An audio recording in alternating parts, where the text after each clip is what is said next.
We are live in the middle of the afternoon on a Friday. It's so weird. I know, it feels strange. So weird. The sun's out. The sun sucks. What's the sun? Sucks. I'm very, very curious and fascinated to see how many people, if any, show up for a midday Friday stream. But the first ones in the chat are Joshua, Jonathan, Zack, April, Mark, Tracy Fallon. Hey, that's already a name I don't see a lot in the things anymore. I hope you're doing awesome, Tracy. Gypsy Warrior, Troy Grubb. How are you sexy people doing? Don't you have work? Don't you have someone to kill? Edgar Friendly. Get a job. Oh, man, it's awesome to see you guys. Awesome. Oh, yes, indeed. Yeah, we wanted to do a different time just to try it out, see what happens. If anybody shows up or not, and give people a chance who aren't able to do it on Friday nights because their work schedules or whatever to maybe watch today. So that's why we're here. Yeah, Mike's basically saying that if we don't meet the gate, we're closing the show early. We'll be like, we're gonna be like Nickelback, and we'll be like, "Fuck you." I got a gate person in my ear. It's like, hey, we're up to 5 tickets sold. That's like, isn't that what happened? Oh, well, they were getting booed and they were having beer bottles thrown at them on stage. Nickelback. Oh, He's yeah. like, you guys want to keep throwing shit, or you guys want to listen to some music? Hey, man, I've played a show in front of absolutely no one before. We had a place that we used to play shows when we were in the band, and it was called the Starlight Lounge. And literally, dude, there was like 2 people there, and they came with us. And we played that damn show. What we did, though, was we drank a whole lot because we were like, screw it, man. Nobody's going to be here anyway. The air conditioner had broke. It was in the middle of the summer. The air conditioner had broke. It was hot as shit in there. There was no one in the crowd. And I was like, you know what? Screw this, dude. I'm getting drunk. So I got wasted. And then when they were like, all right, Fall Into Rise on stage next, I ran back in because I was late because I was outside smoking a cigarette. Yeah. And our bass player, Ryan, is standing there without a shirt on because he's poured sweat because it's so hot. He's standing there without a shirt on holding his bass. And I went to jump on the stage holding a whiskey and Coke and tripped and fell down and threw it all fucking over him. You definitely were going to get your returns back from Holiday Inn lobby. Is that what you? It's like the next act after you would be John Kempia. would be the opening, would be the actual act. I'll be if I were in a band, dude, and I was like gonna open for John Campea at a Holiday Inn lobby, I'd be like, this is dope. I've made it. John Campea, are you talking about the guy from Collider? Is that who his name is? That's the guy who hated. No, I thought that was the singer from Lost Boys. I still believe. What is Campea? Oh no, I don't know what his name is. I don't think it's John Campea though. I think that's the. I don't know. Well, his name should be John Campea. He just looks like that kind of guy. Well, whatever. The guy with the, what I'm talking about though. The sweaty, muscular guy with the saxophone. Oh, yeah. I still believe. Hey, we got 100 people in here. That's pretty damn cool for a brand. Mine stopped it. Dude, I swear, because the chat stopped at 29. I was like, well, all right, so we're playing to a low show. That's no big deal. Like, I like it. Pressure off. I've played smaller venues, buddy. I've played backyards at redneck field parties. That's a true story. Tim Stevens says, have you guys seen Haunted on Netflix? I mean, I don't think so. No, I saw that they're coming out with season 2 of it, but I know that whenever I hear that, all I can think is the song from The Guest when it's like, "Ooh, I'm haunted." Oh yeah, haunted by your touch. Dun dun dun dun. Oh man, it sounds like a Meatloaf song. And I am so haunted by your love. It's the other one, but. Courtney Reed, the first super chat of the night. Thanks, buddy. Says, I'm happy that I won't see a lichen in Jay's room. No, you might just see a regular daytime ghost this time. If he stands up, you might see a dick. He's probably not wearing pants. Well, I'm not Sean Davis. I believe in pants, sir. Gypsy Warrior, thanks, man. He says, this is way better for me, LOL. Pasta and Wham. Yeah, you can watch Wham with your lunch if it doesn't disgust you to the point where you want to throw it up. What kind of pasta you having, dog? Yeah, that spicy pasta. Got that tortellini? That pesto pasta. Sutter Gillette. Sutter, haven't seen you in a while. See, we're seeing some different faces in here. Gillette, the best a man can get. Gillette. By the way, Sutter, what the hell's going on with you, man? You got hacked by the trolls on the Facebooks? He got hacked. I know, it seems to happen a lot. Marcus the last one, and now him. I hope that gets figured out, man. That sucks when that happens, because it's usually you'll get a message, you'll be like, hey, is this you? And one time I fucking clicked on it. Like I was like, I don't know what you Oh, guys saw. That's why they do it, because you're like, I better not be. You Well, know, dude, picture you like, you know, I thought it was a the Grave bathroom. Encounters 2 moment. I was like, were you guys in that movie? I was like, yes. No Does big my fame deal. precede me? Sutter says, hey, how's it going, guys? Hi, everything is been well. Super busy right now. Sorry for not being here a lot. Haven't had a day off since April 15th. God damn. Ooh-wee. Making that money, that Skrilla. He says, today is my first day off in forever. Well, I'm glad that we did this on a day you're off, Cool man. beans, That's man. awesome. Hell yeah. Hell yeah. I don't know why I turned into, I don't know. David Nangle III says, hey, fellas, I'm halfway through season 2 of Mindhunter, which has many episodes directed by the great one, David Fincher. I absolutely love it. Would y'all ever review it? I mean, we're a little late on it. It already, you know, it's been out for so long circulating. I don't think anybody would care if we reviewed it, but I'll review it right now for you. It's fucking awesome. As you all know, David Fincher's my favorite director of all time. Watched the first episode and actually was underwhelmed. Did not turn it back on for like another year. It just bored me for some reason. But as soon as I got into the second episode, I was like, Holt McClaney, all the serial killer stuff, this is awesome. And then we immediately binged 2 seasons straight back to back. I absolutely love that show. It's badass. I ain't never seen it. You should watch it. No, man, I ain't gonna watch nobody hunting down mines to get smarter. That ain't what it's about, Joe. What it's I don't about. like that shit at all. It's David Fincher directing. It's basic. You guys like true crime, don't you, Joe? Don't you like true crime with your Wheaties in the morning? That's what I heard. That's what you said. I didn't say no such a thing. You I think did you just, too. You telling toots out your butthole right now. It's just lies. Your pants gonna catch on fire. The devil's gonna get you. Nobody ain't no devil. Devil's gonna get you. You What? need to get your ass Devil. up in that church and let Jesus take care of you. Hey, Come on, better. man. Woo.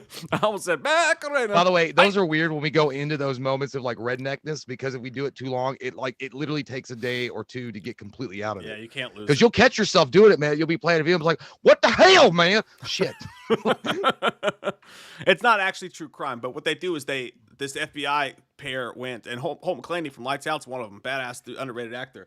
They went and they interviewed all these serial killers in prison to like profile their crimes and shit like that. Yeah. Really cool stuff, buddy. Really cool stuff. So it's not true crime? No, it's not true crime, but it's based Well, on then true fuck crime. it. Shut up. I thought it was going to be like one of those like reenactment things, like an Unsolved Mysteries where they just like took real case files and they did reenactments. No, it's not like that at all. Yeah, this is one of the things that's going to happen if we shoot in the day. Every time a mailman or Amazon Prime or someone drives by, Thor loses his goddamn mind, even though he's seen him 20 fucking times a week. No, Mike, you're wrong. There's a Terminator nearby. We keep the dogs to alert. Is Sarah Connor there? Speaking of which, I did see something pretty cool on YouTube. I don't know if you guys have seen this or not, but there's a guy. I don't know the channel's name because I'm stupid. But Robert Patrick goes around to all with this dude and goes to not all of them, but to most of the T2 filming locations. It's pretty badass. And he tells some inside stories about it. I would watch that. Robert Patrick himself does it. Robert Patrick, yeah, like legit. And dude, he's so nice. Like and he's all handsy. Like he's like, turn around, let me show you what I did to Arnold. And he's like, I was like, dude, I would like be like, oh my god, Robert. Yeah, Oh my god. but he was so nice, dude. He's such a sweet dude, and he was very forthcoming. And like they apparently, one of the things I didn't know is that when the final battle scene between T-1000 and Terminator, when he goes to hit him with the metal spike thing, you remember what I'm talking? I think it was the warehouse. I don't know. You know what I'm talking about? Like the very end battle. He really did hit Arnold. Like he's like, there's a mark on Arnold when Arnold was, when he takes the spike and drives it through Arnold and all that shit. Well, there's a mark on him, and he's like, I'm supposed to hit it, but but he said the second time I did it, or the third time, I literally hit his arm, like hardcore, hit his arm with that metal. It was an actual metal spike, and he's like, Arnold didn't say anything, and then when he was like, hey Robert, that was my arm. Like after the show, after they got the scene. And I was like, that's so cool, man. I was like, that's like, Arnold wouldn't say anything. He would let you film and then punch your shit out afterwards. He sat there, he took it. The new guy. It was kind of like that skit that we just did when I was hitting. All right. When I was hitting Mike in the Loomis video and I was using that pan. Well, obviously I wasn't really hitting him. Mike had his hand up to block it. And then the second one was good. And then when he fell on the ground and I was doing the Die Michael thing, I was actually beating the shit out of him. I was actually beating him with this pan, and Mike was like, dude, stop.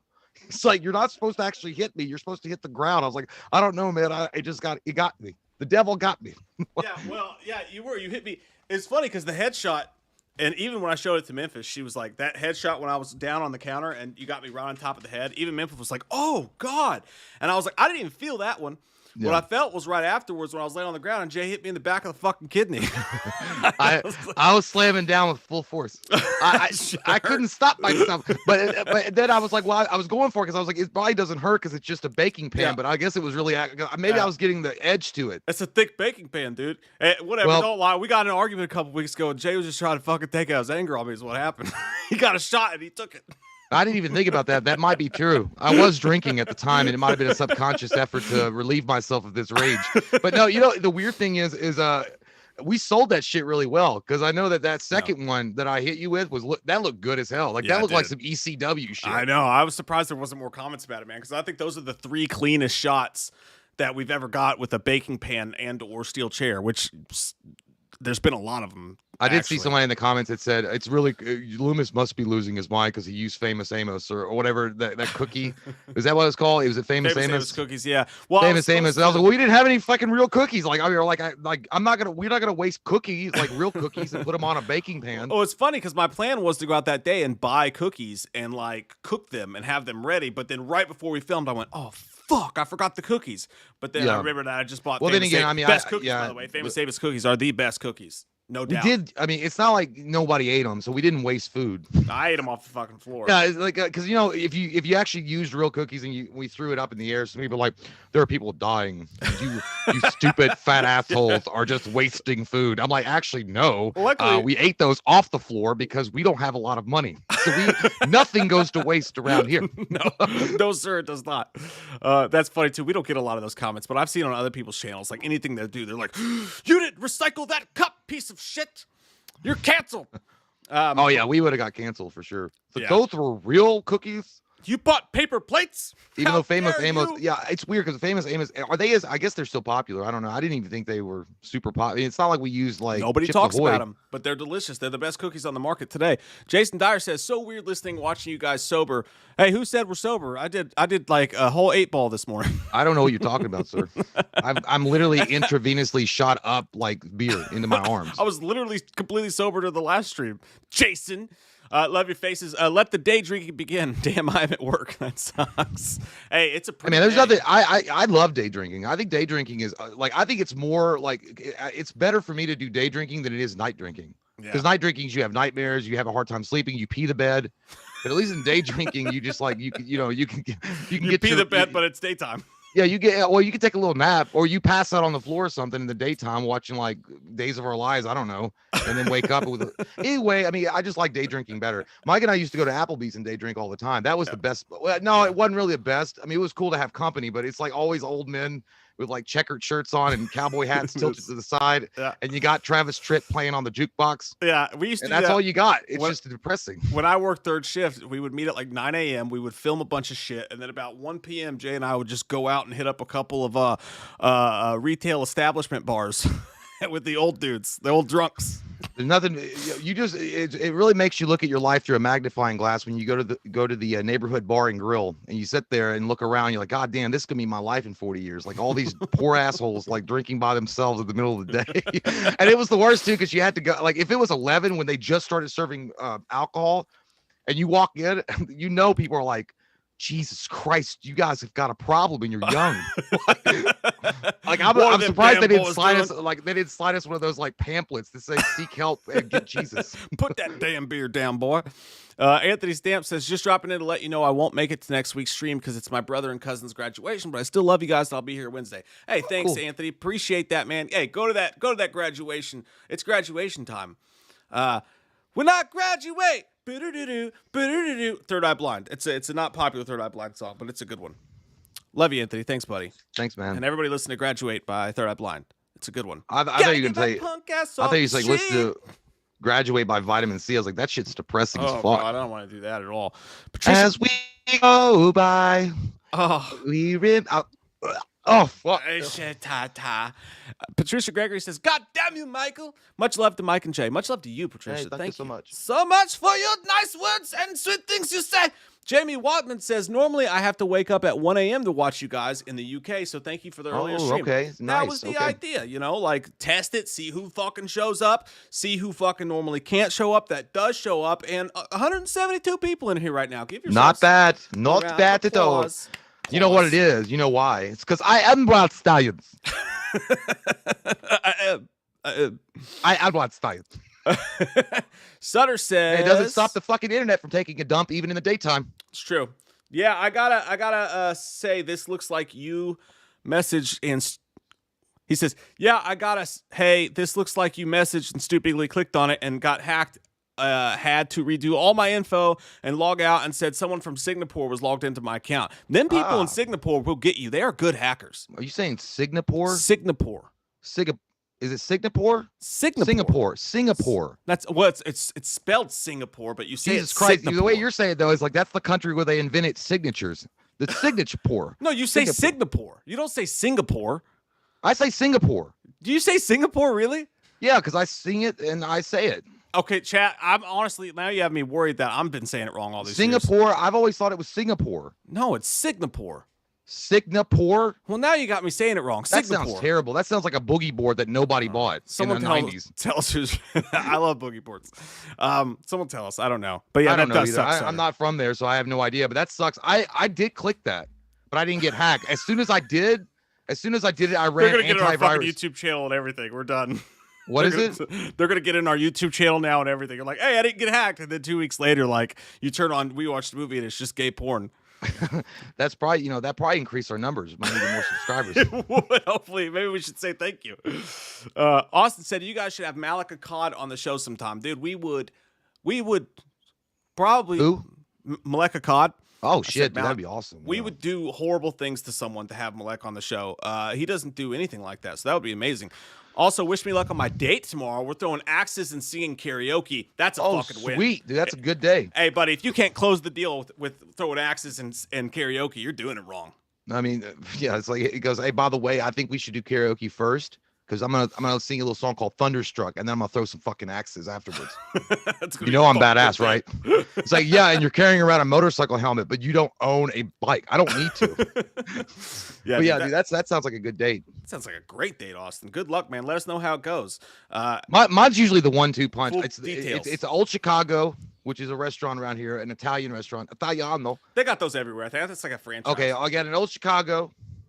We talk a little bit. We have some fun. We get a couple drinks in us. Then we head on over to the Shinaway, which is the karaoke bar around here, and we end the night that way, drunkenly stupid, and then wind up. You get more charming, or you may be more drunk, and you think you're more charming, and you're like, I know you like the way I sang Young MC up there, Bust a Move.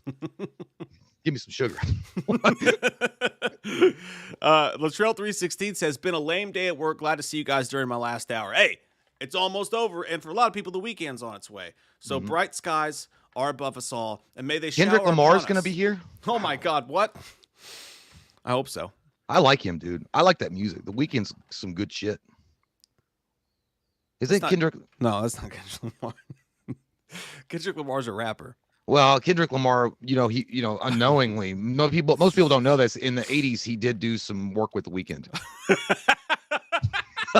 That was the whitest thing ever. Like, it's so I love Kendrick Lamar. I love The Weeknd. It's like I was like outside, like watering my flowers over my white picket fence, and I was like, actually, I'm surprised you didn't know this. Mr. Kendrick Lamar was a backup singer for The Weeknd in the 80s. As I walked my fat ass back with my plaid pants on and white shoes. Oh, fuck, that was good.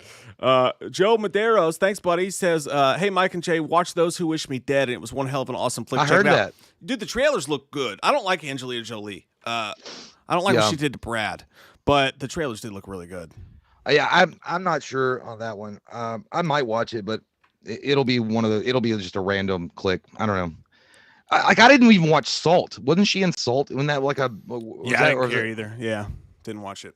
I like pepper, not salt. Okay, get out of here. Back a tear says, got off work just in time. This Friday just got good. Good Friday, y'all. Mike and Jay, stay classy. My last question was for anthology, not a quadrilogy from yesterday. Oh, because we're stupid. An anthology would be I'm gonna look it up on Google. I didn't have my goddamn thesaurus with me when you asked that question. Fuck. Yeah, I guess the best anthology in that case, horror-wise, would be VHS, wouldn't it? I mean, I think they did it the best. Yeah, we were just stupid. Like that's like when like you remember Surf Ninjas when they were like when that little boy was up in front of the class and she was asking him where like the countries were and he had no fucking clue. Mm-hmm. He was like, many people believe that Europe is located here. However, there are some schools of thought where it could be located here. Like he was just bullshitting. I remember that scene. That shit was funny as hell. By the way, if you guys have never seen Surf Ninjas, it's sunny outside. Great. Yeah, man, you gotta watch it. Surf Ninjas. You should watch that shit. Chick with the bell, do better bell. By the way, you can't find that shit on Amazon. I tried. I was gonna buy it, and I can't. I used to own it, but then I think my brother like stole it and sold it. you gotta like order that shit like bootleg on eBay or some shit to watch. Yeah, well, you could get it from like Canada for $4,502. Yeah, exactly. Which is a shame because it's a fucking awesome movie. Gypsy Warrior says Slender Man. It can't be reasoned with. It's I guess he wants Slender Man to say it can't be reasoned with. It can't be bargained with. It doesn't feel pity or remorse or fear, and it will not stop until you are dead. You know the line. I don't remember right off the bat. Where the fuck is it? It can't be. Oh yeah. Find it. Oh, hold on. Okay. Okay, so he be talking to Brackett, or no, I don't know who he was talking to in that scene. Okay, it can't be reasoned with. It can't be. Oh, he's talking about Terminator. Stupid. Yeah, I was like, what the fuck I was like, Michael. I'm just so excited about the Michael news today. It's just really going up my butthole. It can't be reasoned with. It can't be bargained with. It doesn't feel pity or remorse or fear. And it will not stop until you and I are dead. Okay? You like my tennis shoes? Me stole them off a homeless man. My name Reese. Not Reese Cup. Reese. You want some of me Reese pieces? I'll never forget, man. Terminator. One of my favorite scenes as a kid was when he stole those fly-ass fucking Nikes out of that department store. Yeah, he didn't steal those off the bum. Yeah, he stole the only thing that got me about Reese is the bum, though. But he didn't have underwear on. He literally put his cock was rubbing all over the inside of an old man bum's like anything pants. for John. Anything for John Connor. Jesus Christ. Well, it's a good thing that the movie wasn't like 3 hours long because Reese would have been dead by chlamydia. And then he banged John's mom. And I don't think there was a shower at any point. I think this it was all bum juice and ass smells. He traveled through time. God knows how long it'd been before because he was in the middle of the war. You know, he could have been out in the fucking fields. He could have been in a foxhole. He traveled through time unshowered. Yep. Ran through the streets, got all sweaty, fighting with the cops and shit. Put on a bum's undies on top of his crocodile. Yep. And then ran and did some more shit, bled a whole bunch. And she was at she had a shower. Yeah, thank God.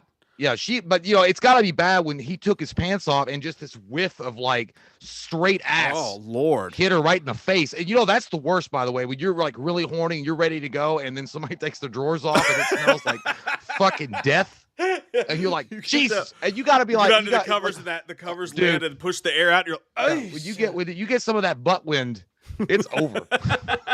It's like you're. No way. That's when you got to fake like you being sick or something. I don't know. Yeah, that was gross. And that's what she remembered him by. That was the last and the only time they fucked. So every time she thought about him, she like if she got a smell of ass in the air, she'd be like, "Oh, Reese." Yeah, I got to go back and watch that and see for myself if there was a shower betwixt any point before they fucked because that dude had time travel dick. He also had guacamole dick. He had time travel guacamole because dick. He came through time. I'll bet $1 million because the lightning shit. He had like burnt hair smell on him. Like it burned his pubes off. Oh my God! And his hair was all this dick smells like it up. came from the future.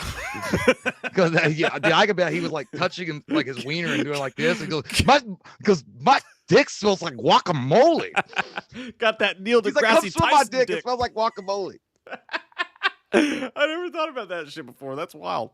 It's amazing what you go through when you think about things too much. Chuck said, talk about them Kyle's Reese Pieces. It'd be funny if he take his pants off. He's like, hey, girl, you want some of these Reese's Pieces? Dip them in your mouth. I was like, man, I think your Reese Pieces have like expired 3 years ago because that shit's pink. And Linda Hamilton was really, really cute in that one too. Yeah. She wasn't just like a skanko from Big Boy. She was a good-looking girl. First titties I ever saw in my life. Linda Hamilton, Terminator. Bought that VHS $9.99 with my own money. Took it home, watched it, and I said, "Them's titties." That's what I think think I've seen my first set of boobs. Maybe it was, did Tina have her boobs out in Nightmare on Elm Street 1? I don't remember. I don't think there was any. When she was having sex with the guy. I don't know. I don't think there was any titties in that one. Shit. Then the only other one I can think of is Double Impact when they were having sex on the boat. That's a good one too. There's a lot of. And I love that scene though because Alex one. is imagining Chad, his twin brother, having sex with this girl, and I always wanted to be Alex's rage at that moment because he's drinking tequila and he spits it out like Triple H. He goes, "Motherfucker!" It's like, woo. Oh, Jimmy debunked our thing. He said, "Nah, Reese showered while they were hiding out in the motel, or at least he's in a towel at the time, indicating he showered." Oh, yeah, okay. Okay, smart. Because you got to. I mean. Yeah, but at the same time, even then, he's got to do the triangle to get that smell out. You got to do the bend over, reach underneath, and like he's got to get to the grundle just about to get all that goo out. Man, and the fact is, I'd be afraid that your dick's gonna fall off because it literally was rubbing in bum juice for like hours while you're running around. That's true too. Hey, one time, I don't know if I've told you this story or not, but when me and Katie went to Vegas, you stole a bum's pants and wore them. Yeah, I fucked the bum afterwards. No, good for you. We took 2 planes all day long, sweaty in the plane, going to the hotel, running to catch the cab, all that shit. Get to the hotel, and we're in this big fancy hotel. We didn't pay for it. Her work did. And they have this big fancy cool ass shower, and it's like grayed out in the room. So when you look at it, you can't tell that it's the shower. It just looks like a wall. I got in the shower, and I knew we were gonna, you told me about this. Fuck. Yeah. I bent over in that shower. I was cleaning my shit good. And, like, I turned around and faced her. I didn't realize she could see me in the fucking shower because I guess this was like a porn hotel or something. Turned around, faced her, like, with my ass to her. She's sitting on the bed just looking. And I'm in the shower, and I bent over, and I spread them butt cheeks and everything, dude. I got way in there. I cleaned I good. bet she was like Lydia Dietz. Love that man of mine. I got out of the shower. She's like, I watched you spread your butt cheeks and clean your ass. So yeah, but what does that mean? Like, I mean, it's clean. You know, it's clean. You could literally have a fucking KFC meal off my butthole. It's so clean. Don't just stare at it. Eat it. Yeah, dude, that would piss me off. If somebody got mad at me, it was like, hey, I could see you spread your ass cheek and wash it with zestfully clean, and I'm not gonna touch you now. I'm like, hey, you know, it's completely clear of any kind of Hershey chocolate. You could get down on it and fucking have a 4-course meal, and it would be better than a clean ass table. It's just I was like, but at least you went to the effort. Like look, when you getting ready to have some sex, you got to go the extra effort. You got to make sure your shit is clean. You got to get inside. You got to get it clean. You got to get deep in that and clean it. You got to make sure your butthole doesn't get the smellies. Latrell316 says, have you guys heard J. Cole's new album? I can say with confidence, my friend, that I have not heard that. I actually don't know who that is, but I'm old, so don't take offense to it. I don't know Jay. I don't know who that is either. I think literally when you told me J. Cole, I thought he was a fashion designer from Paris. I think it's Michael Cole or Kenneth Cole. Kenneth Cole. I was just being stupid. I was thinking of Cole's Department. I bet he spells his last name with a KH. Like J. Cole. Hey, you know how old I am, dude? I have a Kohl's credit card. That's exactly. Dude, I don't know why when you said age. that. I thought you were going to say I have a cold sore. I was like, well, that's not because you're old. That's just because you've been unsafe. Back Tear says your reaction to the Saul traps were hilarious, and I'm surprised that my girlfriend was not in there. Let's see that in an instant replay. Is that I don't understand nature of question. I'm surprised that my girlfriend was not in there. She has a way of saying things that entrap me to staying. I like you. Oh, I see what you did there. I get you. Okay. Back Tear. Scared me for a second. I was like, wait a minute. Yeah, I was like, God damn, just break up. Yeah, dude, she wasn't here. Like Saul traps on her. I promise she wasn't here, dude. We don't know your girlfriend. I thought he was talking about. I'm surprised my girlfriend wasn't in the traps. I felt accused. I was like, no, dude, I swear to God, she wasn't here. I don't know who she was. But there ain't nobody in this house. That's the worst when some dude's like, hey, man, was my girl at your house last Friday? Like, I mean, what time is it? No. Did you call my girlfriend? Did you leave her a message? Is that you? Is that your voice? Like, no. Dude, that was I've had experiences like that, especially in high school. There was one specific like so I heard you were talking to my girl in class. I'm like, I asked her for a fucking pencil. Like, it's not like I asked her to touch my cock. And then he was like, I don't really like dudes talking to my girl. You know what I'm saying? So like, you need to back off a little bit and give her some space. And I'm like, I literally asked her for a number 2 pencil, which I returned. And she didn't even give me a number 2 pencil. She gave me a motherfucking mechanical one. And it ran out of lead. So your girlfriend's a piece of bitch.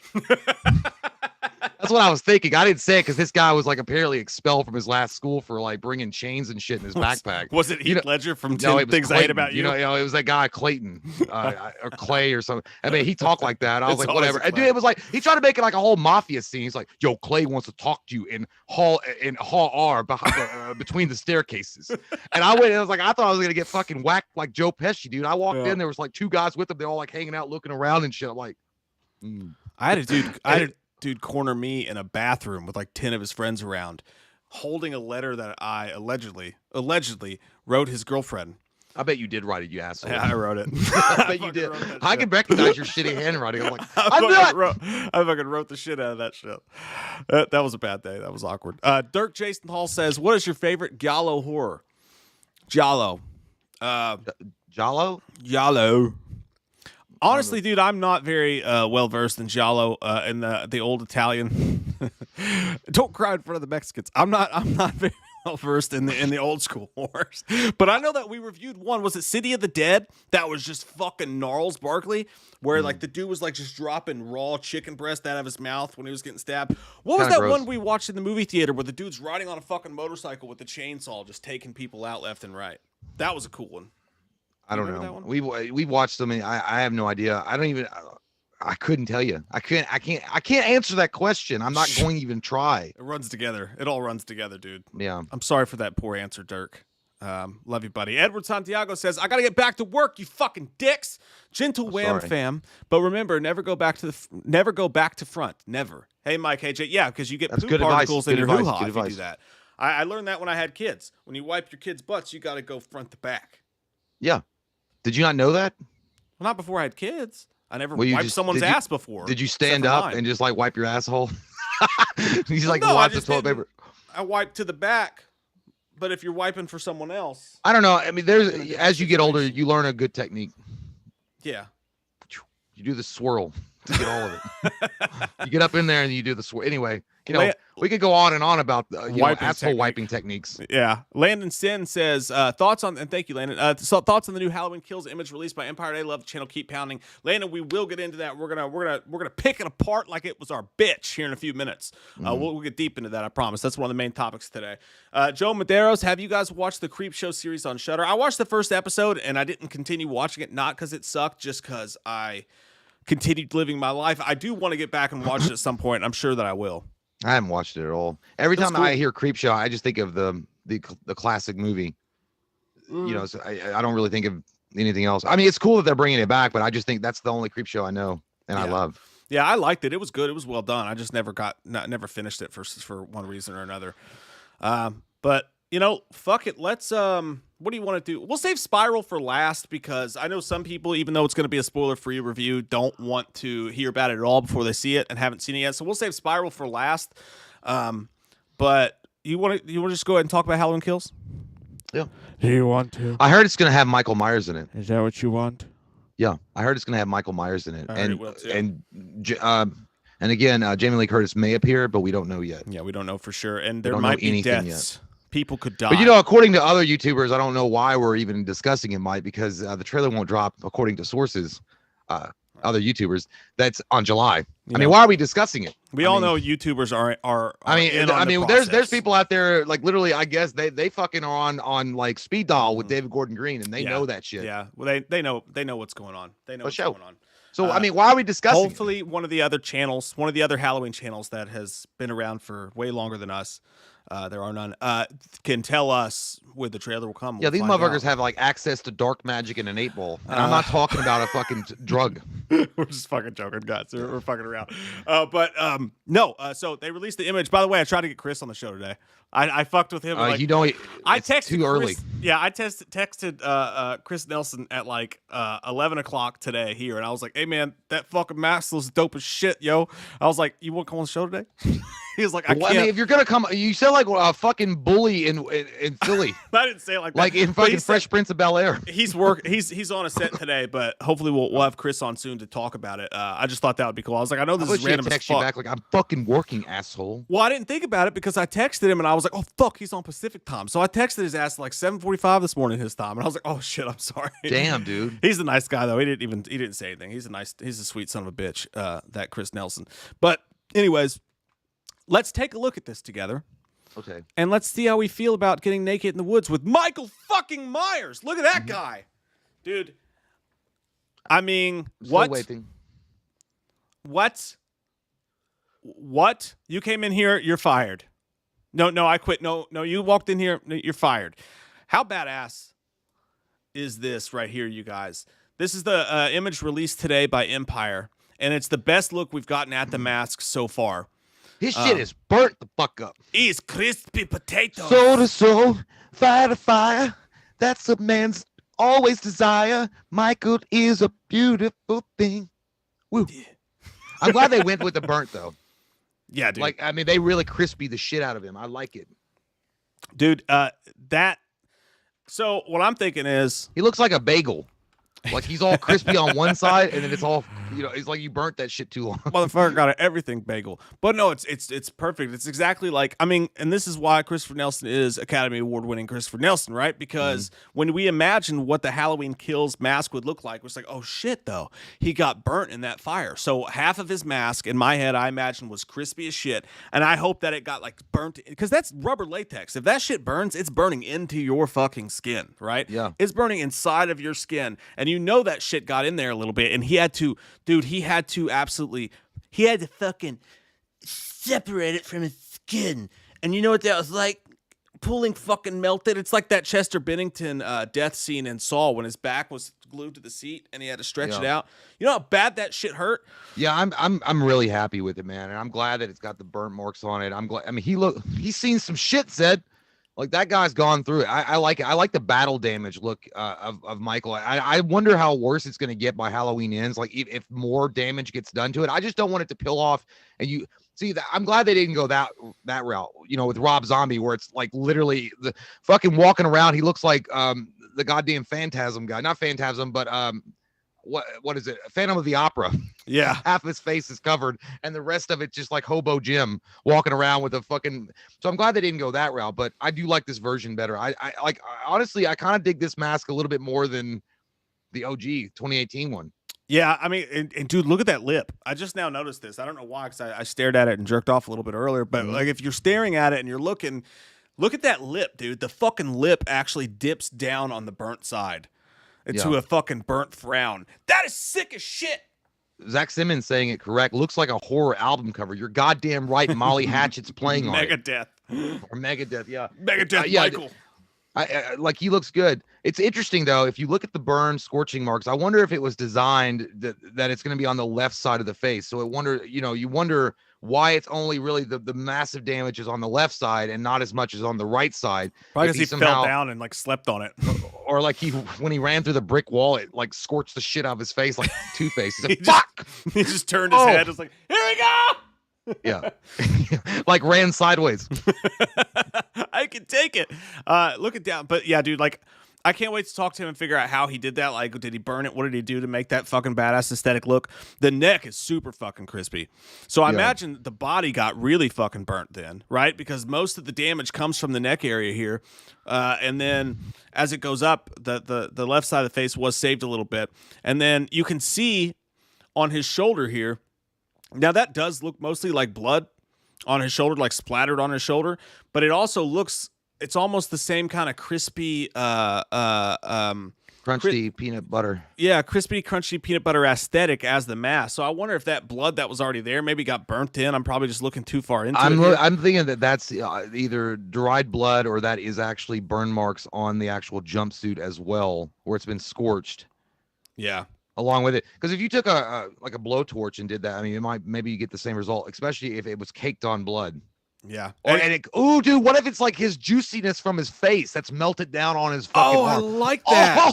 I like that. If your face is fucking getting melted inside this goddamn mask and just the juicy fruit, it's gonna move you, and it goes down on your shoulder. Ooh, God damn. Oh no, we don't burn angels on the fire. Yeah, because once you die, you can't get it up anymore. Yeah, dude. I wonder if that's what that is. Like juicy fruit, nasty cheek juice on his.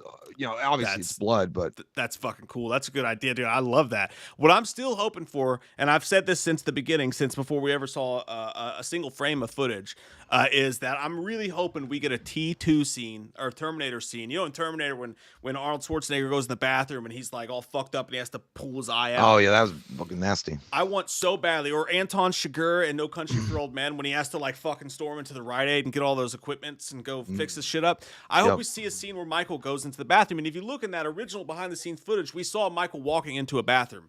I hope upon hope that we get a badass scene where Michael, right after the fire, his shit's melted to his fucking face and then like dripping onto his shoulder. Tweezers. Oh, dude. And Michael has to stand there alone, like just him and the camera and looking at himself in the mirror, and he has to fucking pull that thing off. And you see skin, not too gory because Halloween's not all about gore, you know what I mean? But like some gross shit. A badass old school 80s action horror sequence where he has to pull the mask off. And then once he cleans himself up, he puts the mask back on, which is why it's no longer like sunken into his face, but he still uses the same mask. That is my hopes and dreams for what happens. That would be cool. I mean, I actually at this point, I don't even want Michael to even try to attempt to pull the mask off at all. Like Michael is a he's a psychopathic killer. I don't even think he would give a shit if it's stuck. But what would be cool is if you did have at some point, maybe during Halloween Ends, where it's kind of removed, and because it melted through, you see the bones and jaw muscles where it's literally burnt through the that's all you see. So you're getting away with not showing his face because all you're gonna see is muscle and tendons and bone. Yeah. Like, whoa. What do you think? Honestly, do you think they do show imagine his face? this if they took out a part of the mask right here, or if he ripped it off or whatever, it gets more damaged and it's just a part of his skull, like you can see into his fucking mouth. I would like this. See? God damn, it's getting wild up in here. I would like this a lot, Jim. But then, because that way, that's the one thing I don't want to see Michael's fucking face. I don't want to see that ponytail asshole for Halloween 5 crying. I don't want to see no part of flesh. If you're gonna take his mask off, I would rather see like skull, like white bone, sinew, muscle, and that way he's indistinguishable from the mask. He's just literally a disfigured thing underneath of it. The only way to do that is to say, hey, fuckers, Michael is supernatural. And we haven't really crossed that bridge yet. Yes, he's been shot. Yes, his eye's all fucked up. He doesn't have a healing power because his eye's still fucked up. So we know he doesn't have like a fucking natural supernatural. Well, he has to have power. Dr. Death heal him or some shaman and cookies. I think if you did show that, as much as I want to see it, I think you are officially crossing the bridge and say, ghost, zombie, supernatural Michael's here. Yeah, they've been doing a pretty good job of flirting with that line since the first movie, which I mean, I'm fine with. I actually would rather keep it on that line, but at the same time, I think that while I don't know, I feel like in Halloween Kills, you're going to get some gnarly shit that's actually going to maybe give more supernatural presence or power to Michael at this point. That's a great point because, okay, so if you're going to skirt the supernatural human line, then he's already been shot. He's had his hand blown off.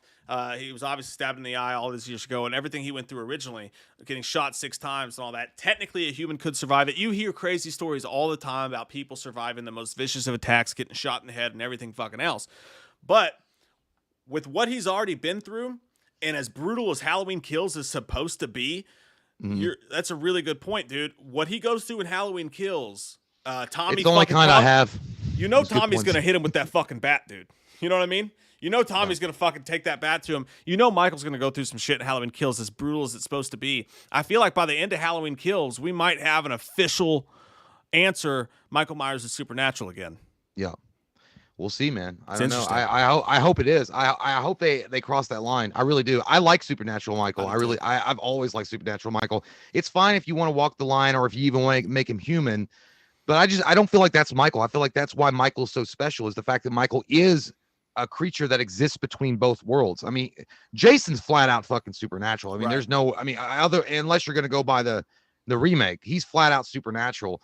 And then even, I mean, Freddy Krueger is obviously, got butt fucked by demons and shit, and he's supernatural. Michael's one of those dudes that literally exists on the line. He walks the line. Johnny Cash. I walk this lonely road. On the boulevard of broken dreams. What'd you do? I had to talk to somebody real quick. Oh. You're weird. I was like, I wasn't gonna finish the line, but I'll finish. No, the line, I know, but I didn't. I know you were doing great. So I was like, I'll just let you go solo. You don't need me. But yeah, no, that shit looks awesome, and I love it. And I think it's fantastic. As far as guessing what this means, does it mean we're getting a trailer soon? Does it mean we're getting a poster soon? I don't fucking know. I'm just gonna sit back and wait, and when it happens, I'll be excited in my panties. Yeah.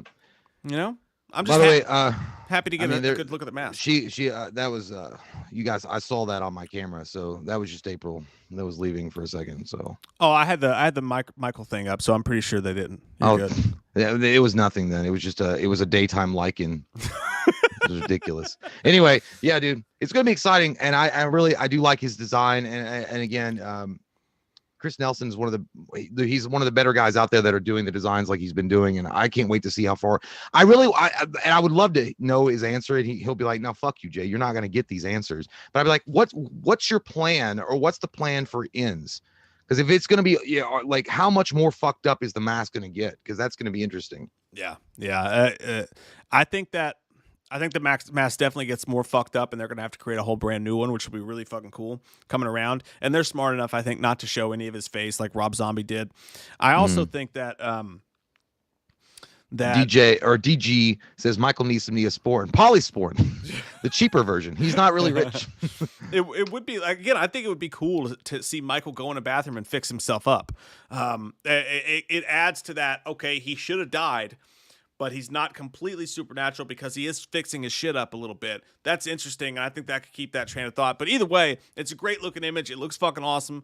I maintain that Halloween Kills is going to be one of the best in the franchise. I believe it in me heart holes. I believe it. I think it'll be one of those movies. Like, again, I'll put it at, like, my favorite of the Star Wars trilogy is Return of the Jedi, but I feel like it's going to be like The Empire Strikes Back. I think that some really sad, bad shit is going to happen at the end of Halloween Kills and leave it on a cliffhanger where it doesn't look good for our heroes. What are they going to do to survive? And I feel like when Halloween Ends comes on, it'll be like a Return of the Jedi, kind of like everything comes full circle and the good guys win. Which is making me sad too, because in my mind, Michael's the good guy. Yeah, I know. That's weird. Like, you can't kill Michael.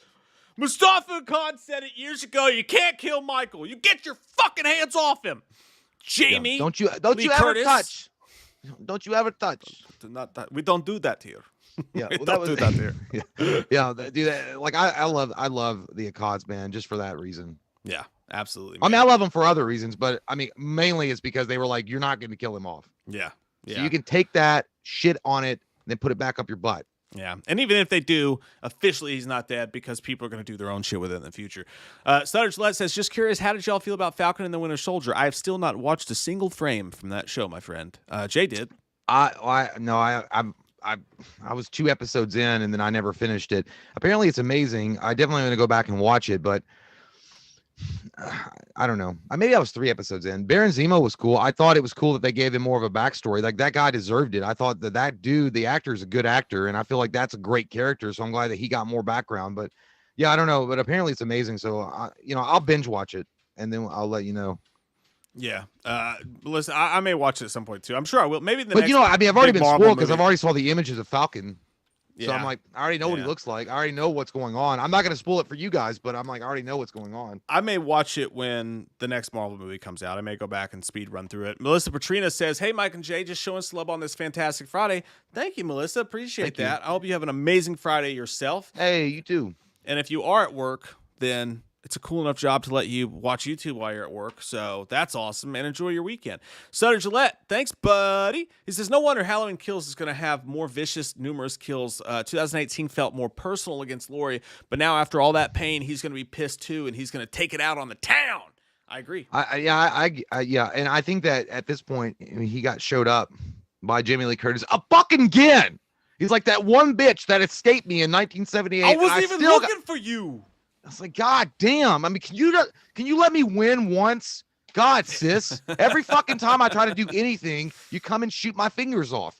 Yeah, but even though she didn't do that. But yeah, I definitely think it's going to be, I think Halloween Kills is going to be one of those more epic type of films, like just a lot of crazy action stuff going on, rather than the first one, which you mentioned was very personal, a very personal exploration of not just Laurie Strode's psyche and down spiral into like crazy town, and then having all that deal with. I think that the second one is going to be a lot more just in your face kind of shit, which is great. I want that. And just when we talked to just like 2 nights ago, when we talked to Dustin McNeil on the show, the writer of Taking Shape, he said it himself that it felt like the Halloween 2018 feels like The Force Awakens, in that they had to bring everybody back, they had to reset the tone, they had to lay all the pillars, but now Halloween can do what Star Wars did not do, and we can take Halloween Kills and be like, now we're getting fucking wild.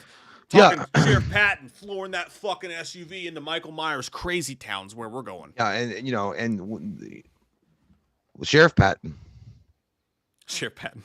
Is that what I said? I guess that's why he calls himself to his Sheriff wife. Patton. I'm Sheriff Patton, baby. Will Patton, the sheriff. This pussy's on lockdown. Thank you for clearing that up, because if you didn't, I would have heard it in the comments. But it'll be cool to see that, man.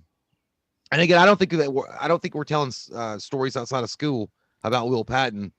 I don't know for sure. Mike doesn't know for sure. I have no idea about anything about Will Patton, but there were some speculation that he might be in it. I don't know. I'd love it. I would love it. I would really love it a whole bunch. Gary Catlett says, because I feel like that character was so strong, you can't just leave it alone. I hate that he died. We were pissed that he fucking died. Gary Catlett says, Michael looked like he stepped out of that house and said, "Fuck, that was a spicy chilata."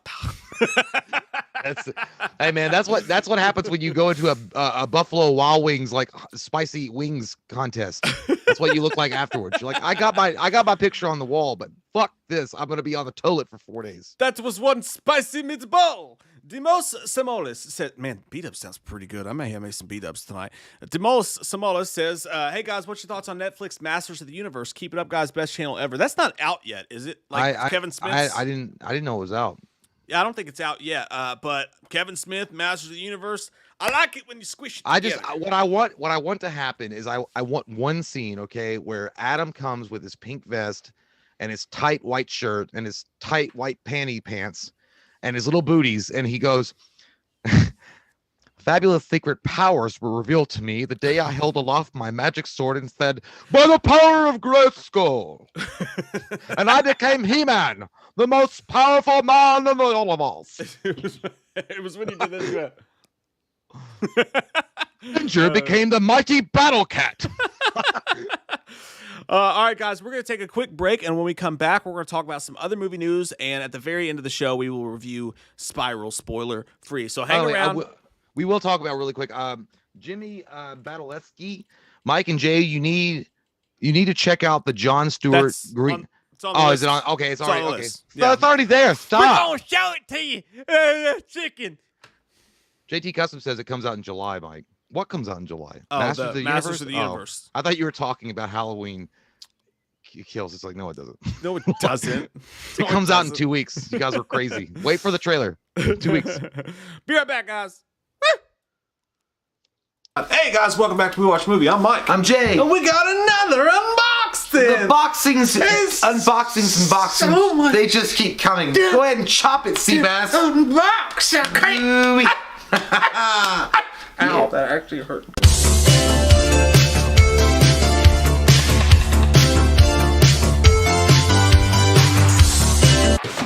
Shit.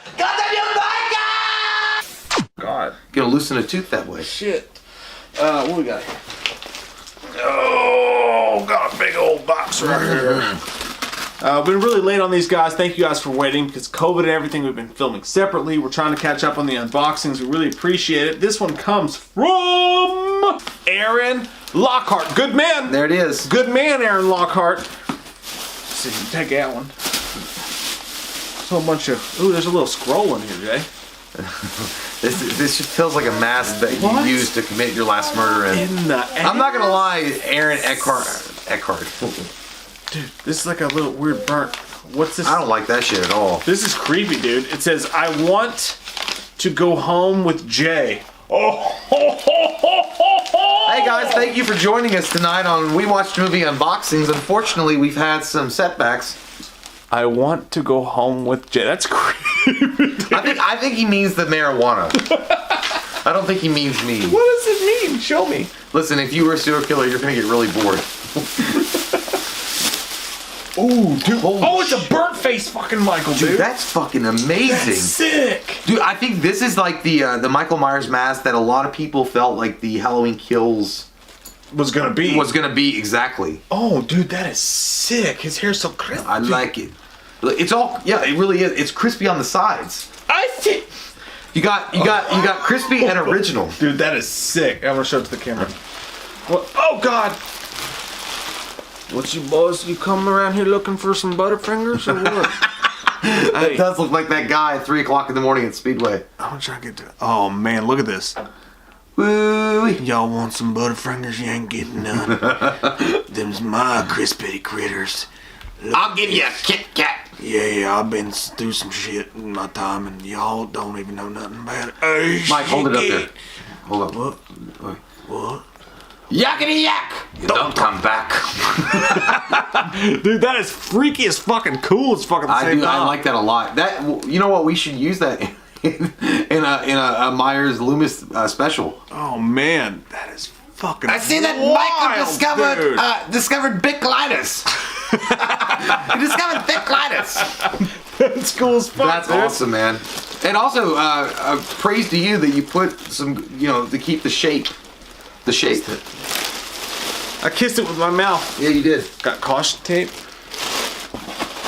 That says, no, sis, don't come around here knocking for me. Because I ain't got nothing for you. Woo! Okay. Kind of scared. This big old black. Oh, dude. Dude. Don't say it like that, no, bitch. What is it? Kind of had me a little bit freaked out there, man. Kind of had me a little freaked out. Shoot, dude. What is it? Push it that way. Oh my God. No, is it squishy? I'm a little fucking creep. Is it squishy? No, it's not. I can't. What the fuck is it? Oh shit, kid. It's a fucking doll, dude. Ah! Oh. Dude, it's a doll. No, dude, fuck this. I'm not. It's coming upside down. It's got a fucking doll, dude. It's upside down. No, fuck that. I said it. No. Oh, dude, look at it. Turn that shit off. Oh, fuck this, dude. Dude, its eyes are bleeding upside down crosses. It says. Oh shit, dude! It's called Satanic Susie. It says. Fucking shit! It says through him, with him, I'm him. No, it says in him. It's all burnt up. It's got some shoes. Bitty crunchy peanut buttery. Take that shit back to KB Toys, bitch! I don't want it! Oh man, this is fucking creepy, dude. I feel diseased. Oh fuck this. Dude, I'm not kidding. That's been a great show, guys. Whoa. Dude, stop fucking with it. You're playing with it, dude. You don't know what that is. Everybody was kung fu fighting. Man, that's those cats were fast as lightning. Stop! Dude, that's gonna be in your asshole tonight. Oh fuck! No, you were fucking with that, dude. It's weird. It said, look what it fucking says. It says, through him, with him. You just made. It's gonna be in your butt tonight. Does it have a butt? It has a. Oh, dude, it's dirty. Dude, the whole fucking thing's got skid marks on it. So dirty, dude. It's called Satanic Susie. I like pizza. Dude, fuck this. This is subscribe. Dude, no, dude. And don't forget to click the subscribe button. Make sure you click like share video. What's your neighbor's name, Cameron? Yeah. We'll give that to him. Oh, dude, this is fucking scary. Watch this. Fucking bitch, dude! Stop putting it on my face. This is so scary. It's got an upside down fucking cross on his face. They like to ride the horse to the town. I do. I see you. I see everything you do. I'm watching you. Jay! What? Hey guys, we're back. Hope you guys are having a wonderful Friday. This is fun, man. We've had over 200 people here. I'm shocked. I thought that maybe we'd have 12 do it in the middle of Friday afternoon. That's awesome. Yeah, I really did. Well, initially when, like I said, my phone was like fucked up and freezing on the actual guest count that was in our lovely live stream this afternoon. I thought it said 29. I was like, all right, well, like I said, it's, it is what it is. Let's do it. The big times, eh? And then more people start rolling in. I'm like, shit, I'm getting nervous now. Yeah. So some movie news to talk about real quick. Thor, hush, buddy. Hush. It's just Amazon. Jesus. Hey, don't you come around this house. Thor will eat your fucking butt. He'll do it. Do it. I seen it. One of the things we're going to talk about, I'm pulling it up on the screen now. So, oh shit, where'd it go? Oh, there it is. So you'll see it here in a second, Jay. Is Zack Snyder talking at, I guess, a convention or something. Some fan was like, hey, show me fucking Green Lantern. Show me your fucking Green Lantern. And he did. He showed his John Stewart that he filmed. And here's a shot of it on its phone. And it looks fucking beautiful. Does it not? Do I lie? Yeah. Well, I mean, I don't need to really see it. I already saw it. I already seen it earlier today. It looks amazing. And that sucks, man. Like that's this. I mean, from what I understand, that was also, he was going to be accompanying Martian Manhunter. It was going to be Martian Manhunter and him in the same scene. And they, he would have been like, you're like, yeah, bro. Like I've been on business in the galaxy for a while, so I'm sorry I didn't help you with Doomsday or Evil Superman or any other big planetary threats. But I'm here now. It's all good. But yeah, it sucks, man. John Stewart is definitely one of the favorite Green Lanterns, and I really wish that he had. Man, it sucks. I hate looking at that image. I do too. Because it's one of those things. I would have just loved to have seen how Zack Snyder's brain would have worked to bring that character to life, and not just John Stewart as Green Lantern, but actually the Green Lantern Corps, and introduce that. God damn it! Fucking hate my life sometimes, but yeah, at least it's on. You know what it makes me feel like though? It makes me feel like, that there's a possibility, at least a potential, that we'll get a deleted scene or something. I don't know. Hey, but then again, I can't say shit because Warner Brothers has got their thumb so far up their ass they smell their own farts that they refuse to release the actual numbers for what Justice League did for them on HBO Max. So probably not, because that'll just give more credence to Zack Snyder. Zack Snyder even said it himself this week. He's like, they're done with me, man. They're done with me. There's not going to be any Snyderverse. There's not going to be shit. And it's sad and it sucks, but at least we got to see what it would look like. I just imagine, like, Zack Snyder's so good with his visuals and his CGI and stuff. I saw Army of the Dead last night. Won't talk about that until Wednesday, but I will say, if you guys get a chance to go see that tonight, it is totally worth seeing on the big screen, by the way. You do want to see it on the big screen. It was awesome, but yeah, dude, he's so good with his visuals and stuff like that. To see him do Green Lantern, and I know we got that little bit of Green Lantern in the fight or whatever that we saw, but dude, it would be so cool to see his visuals on Green Lantern. That's a bummer. Well, and if John Stewart's around, then that would have to mean that Hal Jordan is out there somewhere. I mean, or that he's existed before and just kept secret. I don't know. I don't know how Zack Snyder would have spun this story, because there would have been Hal Jordan, who was the first Green Lantern. As far as Earth is concerned, then you go to Guy Gardner. I think Guy Gardner was the next one, and then, or maybe it might have been John Stewart. I'm not 100% sure. And then Kyle was the last one. Kyle Rayner, yeah, right, yeah. And so, I mean, I don't, but I mean, the fact that lore would have, people, dude, oh my God, it was such a missed opportunity.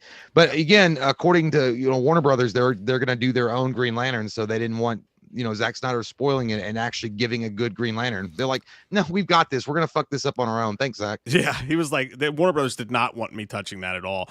Paige Ulmer says, "Whoa, this daytime." Maybe they'll go to Aaron Rodgers, Mike. Shut up, Jay. I mean, he needs a job Packer right now soon. He's gonna be a Packer. He's gonna be a Packer. He better fucking be. I just bought tickets for next season. Paige Ulmer says, "Whoa, this daytime stream is weird, but super fun. Got a special guest today, my mom. Can Vonnie get a shout out, please? Thanks, kids. Hey, Vonnie, welcome to the fuck show." How you doing, Vonnie? Sorry, Vonnie. I didn't mean to say fuck. I hope you enjoy this mediocre, less than good stream, because this is what you're gonna get. Yeah. But we're really thankful for you watching. Thanks so much. As good as it gets. Your daughter's awesome, and we love her. Yeah, she's awesome. Sounds weird to say, but you know what I mean. She's fun. She's. I felt like she's we good were time. doing a Braveheart scene with Mel Gibson. I've always loved her. Always have, always will. Isabel Bratt, cool. Hey, and this is again, this is one of the reasons that we wanted to do a daytime stream and switch it up a little bit, is to give people who live in different time zones and aren't able to join the show. Isabel wakes up sometimes at 4 a.m. in the morning all the way in Sweden to watch some of our shows, and we love you. Thank you so much, Isabel. She says, celebrating the fact that I can be awake during a live stream. Happy Friday. Hey, there you go. Fuck Awesome yeah. business. Awesome business. Isabel. It's By the for way, you. Isabel's got some really good stuff on Facebook. It's very inspiring stuff. I'm not kidding. Like every time she posts anything, like she's got these good like little vibes about how just enjoy the day, and then she's got like great pictures that she takes. It makes me feel great. I mean, it makes me feel like reading a Hallmark card without going to Hallmark and spending like $55 on a card. Dude, I love positive people, man. And Isabel's probably one of the most positive people I've ever met in my entire life, and I absolutely love her. Love you to death, Isabel. Thank you so much. There's some Scream news that came out today. Not today. This came out a couple days ago, but we didn't get a chance to talk about it. Not really news, but Courtney Cox talked about the upcoming movie, and what she said was a little bit interesting. What she said was, while speaking with Drew Barrymore on the Drew Barrymore show, she said, Scream, this is the 5th one. It's not Scream 5, though. This is Scream. These directors are incredible. They're making it it's a new franchise. It's hip, it's scary, and it's just a new Scream. It's not a reboot. It's not a remake. It's just a brand new launch. I think it's going to be fantastic. They're going to do some wacky shit with this, man. Like, I have no idea what they're going to do, but it's going to be weird. Are they going to bring her bangs back? That haircut? God, I hope not. It's hip. It's cool. It's Noah's Arcade. Hey.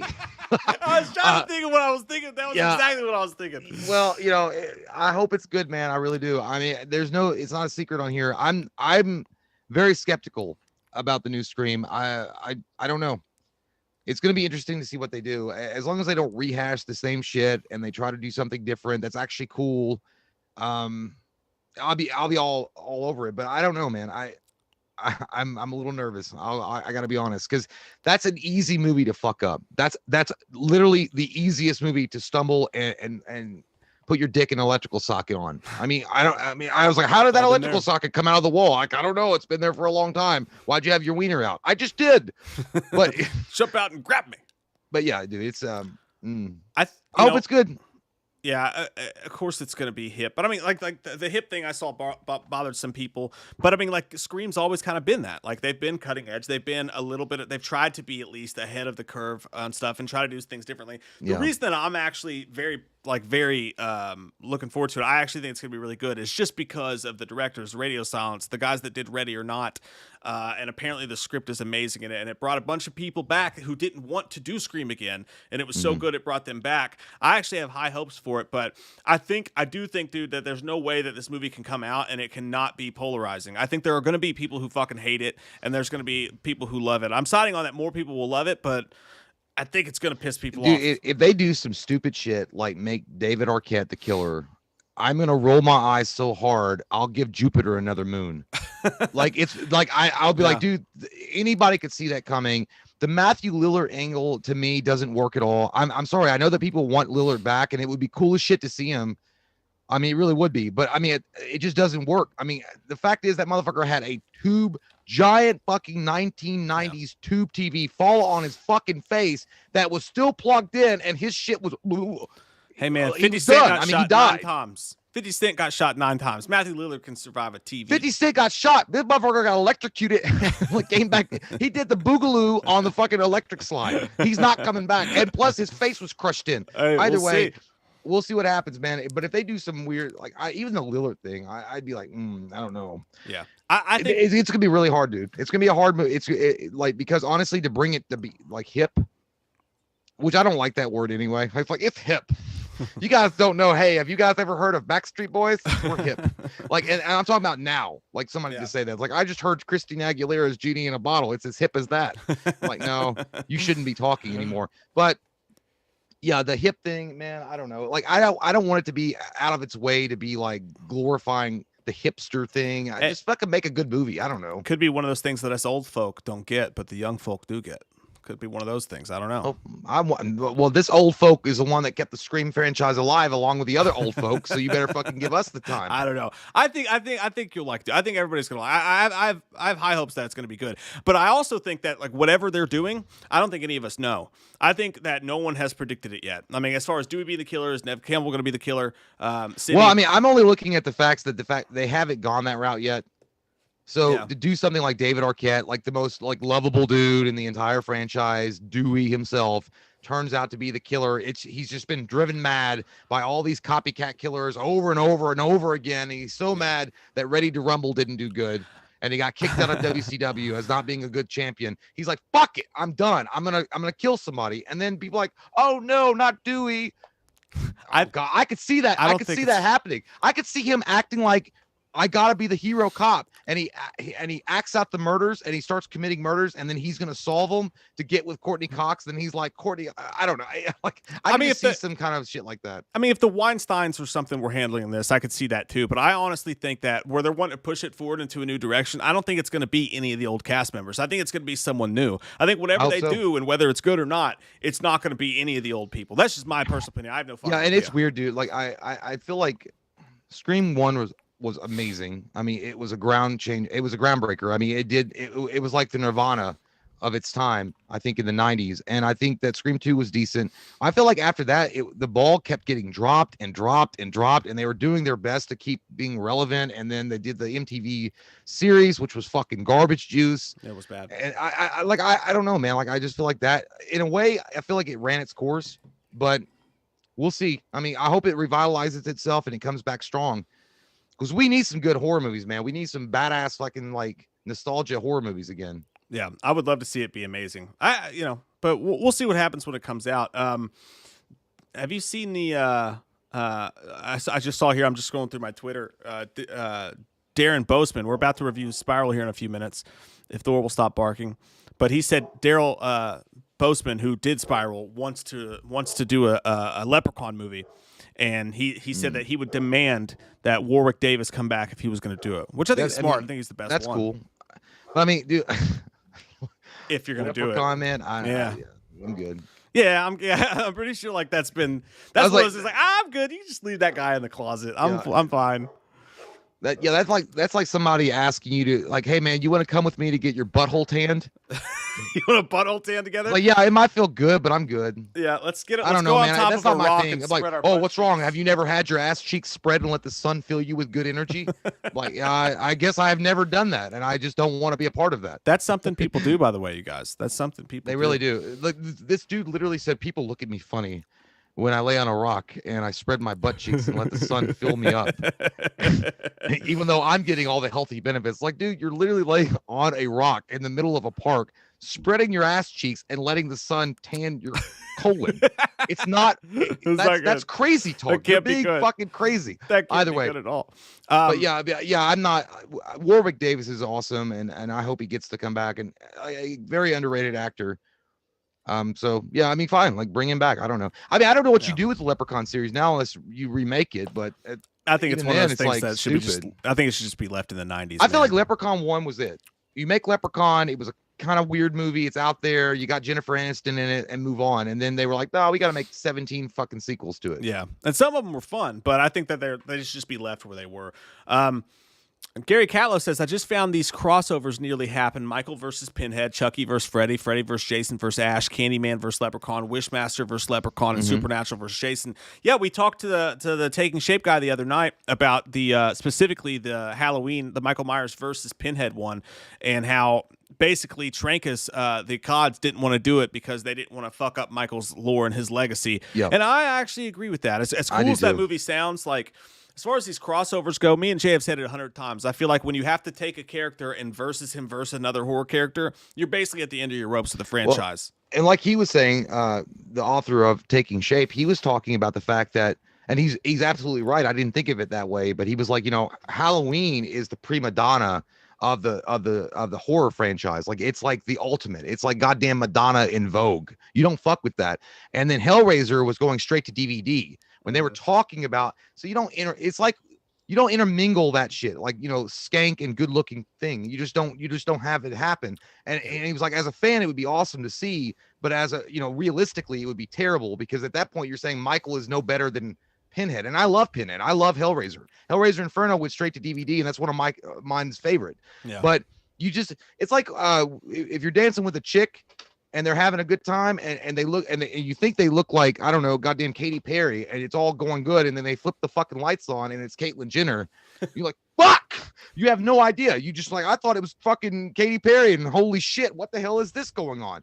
So that's what I think would have happened with if Michael Myers versus Pinhead had actually occurred. It would have been, I don't think it would have been good for the series. I think it would actually hurt the series really bad. Yeah. As much as I want to see it, I totally agree with you there. William Long, thanks, buddy. He says, hey, Mike and Shay, just joined the top tier of Patreon on Monday. Yeah!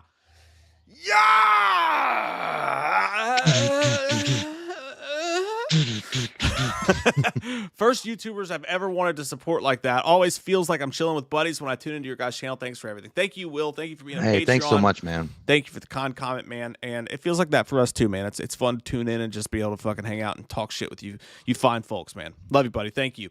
And thank you, Gary, as well. Eric Burke says, hello from South Georgia. Would y'all ever consider doing something with Sean Clark? He mentioned y'all several times the other day. Love your asses. Sean Clark, thing with two heads, Sean Clark? That's what I'm thinking of, right? Did he mention us? I thought he fucking hated us. No, I'm kidding. No, that's cool. I mean, yeah, we like Sean. We had Sean on the show a couple months back with Christopher Nelson to talk about their show, The Thing with Two Heads, and Halloween. Yeah, Sean's fucking awesome, dude. We would do stuff with Sean in the night. I think he does shit out of California. Like he does he goes on the location and yeah, I can't get out there right now. No, yeah, we've actually done stuff with. Check out if you go to our channel, just YouTube, The Thing with Two Heads. We watched the movie. We had him and Chris on the show and talked to him. It was a fucking blasty blast. Of course, he's a good guy. Of course, he has gorgeous hair. A successful guy, yeah, with great fucking hair. But yeah, man, no doubt. Dave Mayer, did I do that right? You did it. Mayer. You did it, son. Yes. Thank you, buddy. He says, what do you guys think of the Netflix Castlevania series? Just found out the new season dropped. Cool hanging out in the afternoon. Love you guys. It is nice hanging out. I'm having a good fucking time right now. Okay? I'm feeling very relaxed. I feel like we're back day drinking at Applebee's. I just feel good. At this point, I'm so fucking confident that I'm going to go over to the jukebox and put DMX on. I don't give a goddamn how many looks I get. I haven't seen it. I want to watch it, but I haven't watched it at all. Like, sorry. I can't comment on it, so I haven't. But it looks cool. Yeah, same with me. I haven't. I can't. Animation, there's very few things I'll go in with animation for. One of them's DC animated films. I'll go in with those. But usually it's comedy if I watch anything animation. I can't really get into horror animation personally. Yeah. But sorry, man. I did. The only one I got really into. I don't know if you've ever seen Dante's Inferno. That's some good shit. Like that was really well done. And then they did a Spawn, or not Spawn. I'm sorry, not Spawn. They did a Halo one that was really well done too. Halo Legends. That was really good. That was really good too. Yeah. I didn't watch that one, so I know you did. I bought it at Walmart because that was back in the day, and I was hugely obsessed with Master Chief, and I saw it. And it was like Halo Legends, like you will be mine. I will put you in my cart, and I will check you out and watch you. Nick says, "R.I.P. DMX." Damn straight, man. DMX was the shit, dude. I liked a bunch of that dude's songs. Good workout music too. If you're feeling angry, let me check real quick, see if anything. I don't think anything new has come out while I've been talking. That's the fun thing about doing this during the day too, is that if anything new happens, it could happen on the show and we can experience it together. I was really hoping we get some wild news, but doesn't look like anything's actually come out. So, one thing I did want to talk about really quick, that this is pretty cool. I think could be cool. The craft star Gideon Adlon, this comes from Bloody Disgusting, quarantines at screenwriter Kevin Williamson's lake house. That headline's a little bit confusing, but basically what it's saying is film star Gideon Adlon, who was in the Craft Legacy movie from Blumhouse, is working on a horror movie with Kevin Williamson, the writer of Scream. And it says the feature takes place when the country locks down due to the pandemic, and college student Parker and her best friend decide to quarantine at the family lake house alone, or so they think. John Hyams is going to direct it. The screenplay is by Williamson and Caitlin Crabb, and it says Williamson and Crabb have written a story that intertwines the palpable fear we've all experienced over the past year and merge that with their ability to skillfully amplify our unconscious anxieties by utilizing the horror genre, said Miramax CEO Bill Block. So, you look, Kevin Williamson back in horror, great fucking thing, you know, especially with horror getting more popular these days, more so than it was, you know, right after Williamson's heyday. So What did he write again? He wrote Scream, and I Know What You Did Last Summer, which that's a different boat altogether. Teaching Miss Tingle was one of his. I Know What You Did Last Summer is the Great Value brand. Scream. I mean, it really is. I'm sorry if you like that movie, but Jesus Christ. I mean, that's like saying, hey, I don't have enough money to go to Kroger and buy like some sirloin. I got to go to Save-A-Lot and get the 3-day-old one. So, I mean, that's just what it is. By the way, Clinton wants to know when does my shift start at State Farm? I don't know. As soon as your Eagles win a Super Bowl. Because that's isn't that your little tag? It's because you got the red shirt on. I get it. I know. Yeah, it was literally clever. It was really clever. This is actually a polo. I think they wear polos. Well, no, sometimes they wear t-shirts. No, I just said the State dude Farm. with the muscles wears t-shirts. Does he? I don't know. Yeah. I don't really pay attention that much. I don't know. It's like the only things I watch is Terry Crews Old Spice commercials, so I'm not really familiar. On repeat on YouTube. Thanks, though. I don't know. I guess it'll start here soon after I'm done with this stream. I'll be answering calls. Yeah, dude, that's cool. Kevin Williamson coming back and doing anything horror related was great. I mean, again, he was a pioneer with Scream, so I'm excited for that. That's some good stuff. Yeah, I love to see it. I tried to get him on the show, but they're like, Williamson's doing no interviews, and especially not with you, you fucking assholes. And I was like, fine, just a no would have done. Jesus Christ, they didn't actually say that. DJ Graham says, hey boys, here's a free idea for a title name for a potential Freddy vs. Jason versus Michael. A Nightmare on Friday the 31st. How does that sound to you guys? And Happy Face. Sounds like I'm the sorry. guy from Entourage is like, is that something you might be interested in? No, I'd be like, nah. I was like, that was a strong offer, and I really like the enthusiasm behind it, but I gotta say, fuck no. I gotta say no. That sounds like one of those direct to Walmart ripoffs. You know, like Shriek when you hear what I did on Friday the 17th or whatever the fuck. Yeah, I mean, it would be a funny parody. Like, Yeah. I could see that. Like a Nightmare on Cliff Street or some shit on Friday the 31st. It's actually hilarious. Yeah, no. You know what I saw the other day, dude, is that the kids on Are You Afraid of the Dark, you know the shit that they threw in the fire? Mm. Apparently that was like milk cream powder, like the milk creamer that you put in your, but the powder kind that you put in your coffee. I thought it was cocaine. That's why it changed colors. You're wasting it, bro. Yeah, like I know. I've been sorting that shit up before they threw it. So apparently, if you guys want that effect on your fires this summer, just take some milk creamer and just throw it out there. By the way, if someone gets burned, I do not sanction this idea. Do it at your own risk. But apparently, that's what they did, which I thought was pretty fucking dope. It's pretty cool. Jimmy asks, Jay, are those Diamond Select figures you got hanging there? Yeah, those are all Diamonds, Marvel Select, Diamond Select. Yeah, it's all. That's what I collect. I know there's other better. It's not NECA. I don't remember the other company. Marvel Legends. I never got into the Marvel Legends, even though I guess somewhat they're more articulated. But these are big fuckers, man. Diamond Select's where it's at. I love those, man. Those are my favorites too. Of like because they're fucking huge. I have a couple of them, but I opened mine. Yeah, I want. There's a couple I really do. I keep on staring at that Doctor Strange because I want the Eye of Agamotto in my hands. But I've only got two Marvel Legends. Huge. I know you guys can see. I'm going to zoom out. Like, you see, right, those two right there.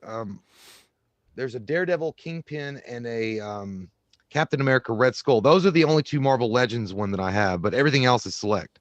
Yeah, those are badass too.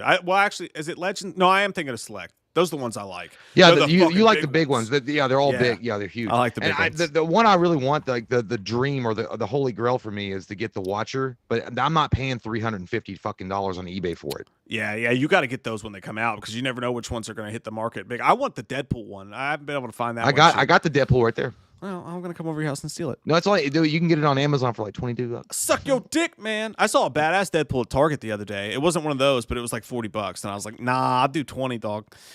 Gary Callis says... Did you offer that? Oh, was it on eBay? No, it was at Target. But it was 40 you were bucks. like on eBay, like, nah, man, I'm gonna give you 20. No, I found it. I was like, this is dope as shit. And then I saw it was 40, and I was like, God damn it. Carrie Catlow, thank you very much, says the Supernatural versus Jason shocked me the most. I think they said Sam and Dean would get sucked into a Jason movie, but they couldn't get the rights. I would absolutely like. I hate the idea of that because one of the dudes from Supernatural was already in a Jason movie. He was in the Friday the 13th reboot, and I would want a Jason movie, not a Supernatural movie. But if I'm being honest, those dudes in a Jason movie would probably be pretty entertaining. I haven't really watched Supernatural, so I really can't comment on it. I know who they are, and it's cool, and they're cute guys. But I'm not really. But I don't know if I'm really into. I don't know. It just feels cheap.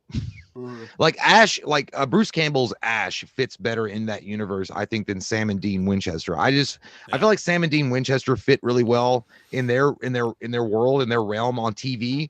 You got to bring in a heavy hitter like fucking Bruce Campbell and Ash to take down Jason. Like I feel that would be a bad. Like I feel like that is way heads and tails above a Supernatural crossover. Yeah, you know, like as much as we just talk shit about crossovers and how we don't want them to happen because it's kind of signals the end of an era. Ash is and it's done, it's dead. He already said he'll never do it, and he's getting older now. But had they brought in Ash at a certain point, that is the one crossover I can get with because it's such a cool matchup, and he's a human being that could spawn sequels, and that could actually take it to the future. You imagine this: Freddy versus Jason came out. They were going to have an ending where Pinhead was going to be waiting for him. Yeah. Or that was like the idea or something like that. If we did the script review, it was crazy. Yeah, right. If you'd got that and then had Ash come in, like get sucked in to the hell realm or whatever by the Necronomicon that he was chasing, and then all of a sudden it's a 4-way battle between Ash, Pinhead, Jason, and Freddy, and he's got and you're like, well, he would just get ripped apart right away, but he's got the Necronomicon. Ash has got the Necronomicon, which is the Book of the Dead. I think, dude, oh my God. At that point, I think that series would have gone, it would have been crazy, but I would have loved to watch it. I mean, if it was successful, it could have had multiple sequels. You know what I mean? Yeah. And it's not always a good thing because you would have to say goodbye to a Friday the 13th movie, a Nightmare on Elm Street movie, a new Hellraiser movie, most likely. But then again, you know, they could have done the alternate reality thing and be like, oh no, this only exists in this part. I don't know. But yeah, dude, that would have been fucking nuts. So yeah, dude, that would have been cool. And then who's to say, like, okay, if you did Michael or if you did Ash versus Freddy, then maybe you get, if it's really good and it's entertaining, you could have got 2-3 films out of that. And then what happens at the end of that if Ash finally kills Freddy, at least in that universe or whatever, then you could go do, hey, let's do Ash versus Jason. And then you get a couple films out of that. And then you could have like the quintessential most badass hero root forable guy that you've ever had, and you could just have him like a fucking boxer going through the ranks. That's kind of fucking wild, dude. I like it. I like this vibe. I do. Crazy times. Well, and you would have had to got Bruce Campbell. And again, when that movie came out, Bruce Campbell, because Army of Darkness came out, I think in 1992. Yeah. And then Freddy versus Jason came out, was it early 2000s? I don't know, 2002, 2003. I don't know. So. He wouldn't have been that old. I mean, you would have got him then. Yeah, dude. Yeah. Well, I mean, here's a question though. Would you guys have rather have seen that, like that version of Ash taking on Freddy and Jason and Pinhead or whatever they were going to do with this crazy holy shit crossover? Or would you have, but if you do that, you'll never get Ash versus Evil Dead on Stars. The series. I'd have taken the movies. I think I would have too. Even though the series was fucking awesome. Did you watch them all? Yeah, I did. It was great. Yeah, they were so good. Yeah, fucking awesome. I wish they would have done it 10 years earlier. I will say that if they'd have done that series. Well, you know what really pissed me off about the last part of that is they left it on such a cliffhanger. I'm like, you guys need to come back at least one more time. Yeah. Yeah. Like just to clear things up. I don't know. Maybe a movie or something would be dope, but I don't think it's gonna happen. Well, he was supposed to be in he was in the fucking end of, which by the way, Evil Dead the remake is actually a pretty decent remake. He was in the fucking after credits of that. Yeah. And there were all sorts of talk about maybe a crossover with the new Evil Dead and him, and that never occurred. And then there was also rumors that Sam Raimi was going to make Evil Dead 4, and that never happened. None of it ever fucking came to fruition, and it sucks, dude, because like it's the same thing with the Friday the 13th reboot and Nightmare on Elm Street reboot. As much as bad as that one sucked, they all made fucking money. Like they all made money enough for a sequel, and no one ever followed up. Dude, I'm really, really interested to see an Evil Dead Part 2. Like I'm talking about the new version. I want to see where they go with that because it could get fucking crazy, and I don't know if they're gonna add more, like if they're gonna actually follow in the footsteps of Sam Raimi and add more comedy into Evil Dead 2.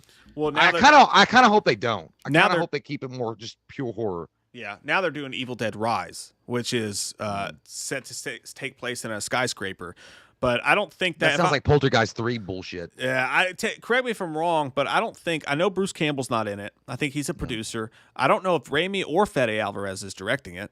So I don't know. We'll see. I mean, I'm fine with being Evil Dead, but I don't know, man. I didn't want to make this whole thing about Evil Dead and Sam Raimi, but it really sucks, man, because I think that at least one more time, Sam Raimi coming back with Bruce Campbell and just doing an Evil Dead 4 after Army of Darkness and kind of getting it done, even though I think Bruce Campbell has come out and said that the series that they did on Starz was kind of answering that question, what happened to Ash after Army of Darkness. But I just want to see Sam Raimi, like a full-on movie, with him reuniting with Bruce Campbell and doing that. But then again, it's interesting because I really did enjoy Evil Dead, the remake, and I kind of want to go with what they're doing. I want to see that world too. Yeah, I'm right there with you, man. Well, what would you feel? Do you feel like it would taint the taint hole if Bruce Campbell stepped in Evil Dead 2? Because he was at the end credits of Evil Dead, and if he somehow, it'd be cool. It would be cool for just a cameo, because if the chick or something in the second one was reading from the Necronomicon and opens up a parallel world or a new dimension, and Ash like jumps in for a second, and he's like, "Oh shit, I've been here before," and then jumps back out. I would like dig just a small cameo. I'd be like, yeah, it's wild and it's wacky and it's strange, but hey, what the fuck was Evil Dead 2? It was exactly that. It was wild, and the first Evil Dead was meant to be super scary and serious, but then this Evil Dead 2 came out, and it's even better because they did wacky shit with it, even though they told the same story over again. They could do that with this one, and it would be so I'd be down cool. with that. I think I'd be okay with that. Yeah, I would love it, man. Gypsy Warrior says, Army of the Dead opening 15 minutes was very exciting.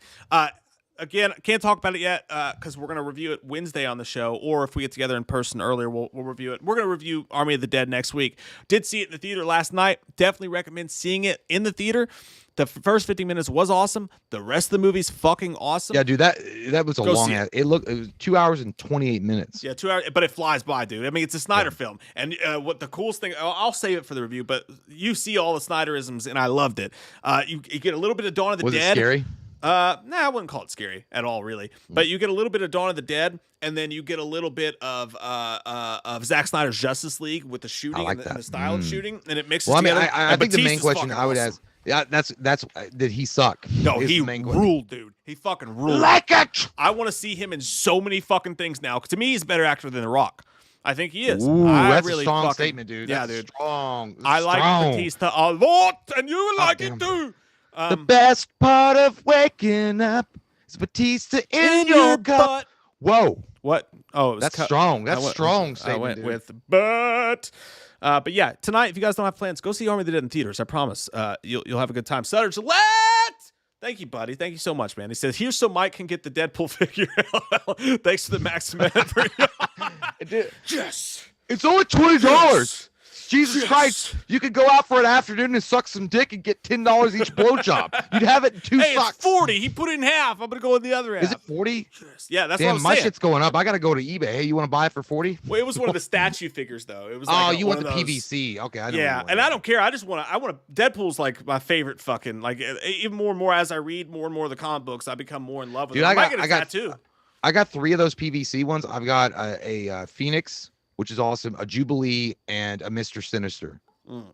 But when I got Jubilee, I didn't know she was a PVC statue. I thought she was actually a figure, and I'm like, fuck. What am I supposed to do with this fucking difference, firework? Some of the figures look so good; they look just as good as the PVC statues. That's what confuses me about their price. I don't know, but I opened those up. Oh yeah, because they're meant PVC ones. I'm not. I mean, Andrew Morris says, and thank you so much, Sutter. Andrew Morris says, Jay versus Jake from State Farm. How's that for a crossover? Well, Jay's obviously Jake from State Farm might whip my ass. I mean, he's been around for a while, and he knows the ways and the ins and the outs of State Farm Aaron Insurance. Rodgers. And he knows what to do. I mean, first off, he helps run, or not run, but he represents an insurance company. So he already knows the appropriate steps to take after he beats my ass to make sure it was my fault and not his fault. Yeah. So yeah, Jake from State Farm probably wins that one. I'm sorry. Maybe I'll just wear a different goddamn shirt next time. Jay's gonna, after the stream, Jay's gonna go burn that fucking red shirt and effigy. No, I'm just, you know what? I'm just gonna, if they're like, what's your favorite color? I was like, definitely not fucking red. It's fucking terrible. I think it's a terrible. It represents the devil. Hey, Dave McCrae's here. What's up, you sexy son bitch? Says Wham McCrae always gets me in the feels. Keep killing it, dudes. Cheers. Cheers to you, good sir. Hey, thanks, Dave. Cheers to you, my friend. Smooth voice, Dave McRae. We were talking about Dave the other day. I forgot what it was. Me and Jay were just me and Jay were like, literally... well, if we were in a threesome, who would be on top? Oh, that's what it was. Yeah, no. By the way, Holly Roxy says Jubilee sucks. Lol. I never liked you. I always thought Jubilee was pretty annoying. What do you got against Jubilee? She's just like, oh my god, like I'm in the mall and I can like shoot fireworks at my fucking fingers, but yeah, at the same fucking time, I'm so pissed off that Old Navy still has these blouses at full price. Fuck. I think I always have a spot for Jubilee because that first episode of the X-Men animated series, she was like the star of it, right? Jubilee wasn't bad. I mean, you know what's actually weird is I thought in the X-Men, the first movie in X-Men when it came out in 2000, I thought that was going to be Wolverine's like sidekick, Jubilee. They were going to introduce Jubilee in the first one, not Rogue, because if you remember in the Night of the Sentinels, which was the animated series, I think that was the first episode. It was Jubilee that got attached to Wolverine. Yeah. So I'm sorry. I felt like, well, you're gonna introduce Jubilee first. That's why I have Jubilee's a soft not spot like for Jubilee. she's not. It's been proven. I didn't know this, but because she does pyrokinetics with her fingers, like shoots off fireworks and kinetic blasts. She's apparently pretty powerful. I don't know. Like as the time went on and she trained more. I don't know. It's been a while. Man, you know what I'm bummed about is that we're not going to get anything else like Days of Future Past. That was such a good fucking movie. That was one of the best superhero movies of all time. And nobody talks about it, dude, but that time in the Days of Future Past was really good. Yeah, dude. Like, god damn, that was a fucking good time. Dude, I remember watching the trailer and getting fucking sad. Yeah, dude. And I knew it was gonna be powerful too. I went and see that motherfucker in the theater 3 times, and I was going through some shit. We were both going through some shit that exact fucking time. I remember going by myself the second time to watch it, and I went into the lover's corner, but I didn't have anybody with me, and I just sat there and I'm like, I understand how Charles feels. Where are you, Charles? Dude, and then I felt like I was watching it. And he was like, you need to give them hope. How? But dude, what an iconic scene when they have the 2 Charles Xaviers meeting, and just that. Oh man, it was so good. It was so well done. Yeah, that was an awesome fucking movie. It doesn't get enough credit. It'd be in my top 10 superhero films of all time, I feel like. By the way, I've been going through our old videos. Like last night, I spent like 4 hours just going through our old videos. And D-Land says, aim for the flat top. Thanks. I was going through all these old videos, and I came across man, what the fuck was I just talking about, Jay? What was it? You were going through old videos. You came across a gay nude art show that we did one time. Yeah, that was yesterday. You were like, that we got to get rid of that. No, that was just yesterday. Oh no, I came across our top 10 superhero movies of all time, and I realized that really needs an update. And I don't love doing top 10s because it seems like something everybody fucking does at ad nauseum at this point, but I feel like we should update our top 10 superhero movies of all time. That could be a good video to do in person soon. I always hate and it always sucks because they're like, what was your top 10? And then if you say what your top 10 is now, they'll be like, well, that's not what you said 3.5 years ago, you lying son of a bitch. Yeah, and a lot of movies 3.5 years. But a lot of really good fucking superhero movies have come out. Like Zack Snyder's Justice League, definitely gonna be in my top 10. That's you know what I mean? I don't think Joaquin Phoenix's Joker, I don't know if that one cracks the top 10, but it could. It's hard to put that in a superhero flick, though. I mean, I know it's based on a super villain. Batman's in it. You could actually do 2. You could do 2 top 10s. You could do top 10 super villain movies, which I don't guess there would be 10.